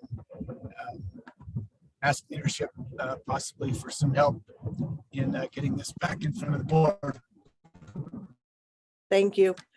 Thank you so much. Everybody have a very nice weekend. We'll consider this meeting adjourned. Thanks, Laura. Thank you, Chair. Thank you very much. Thank you.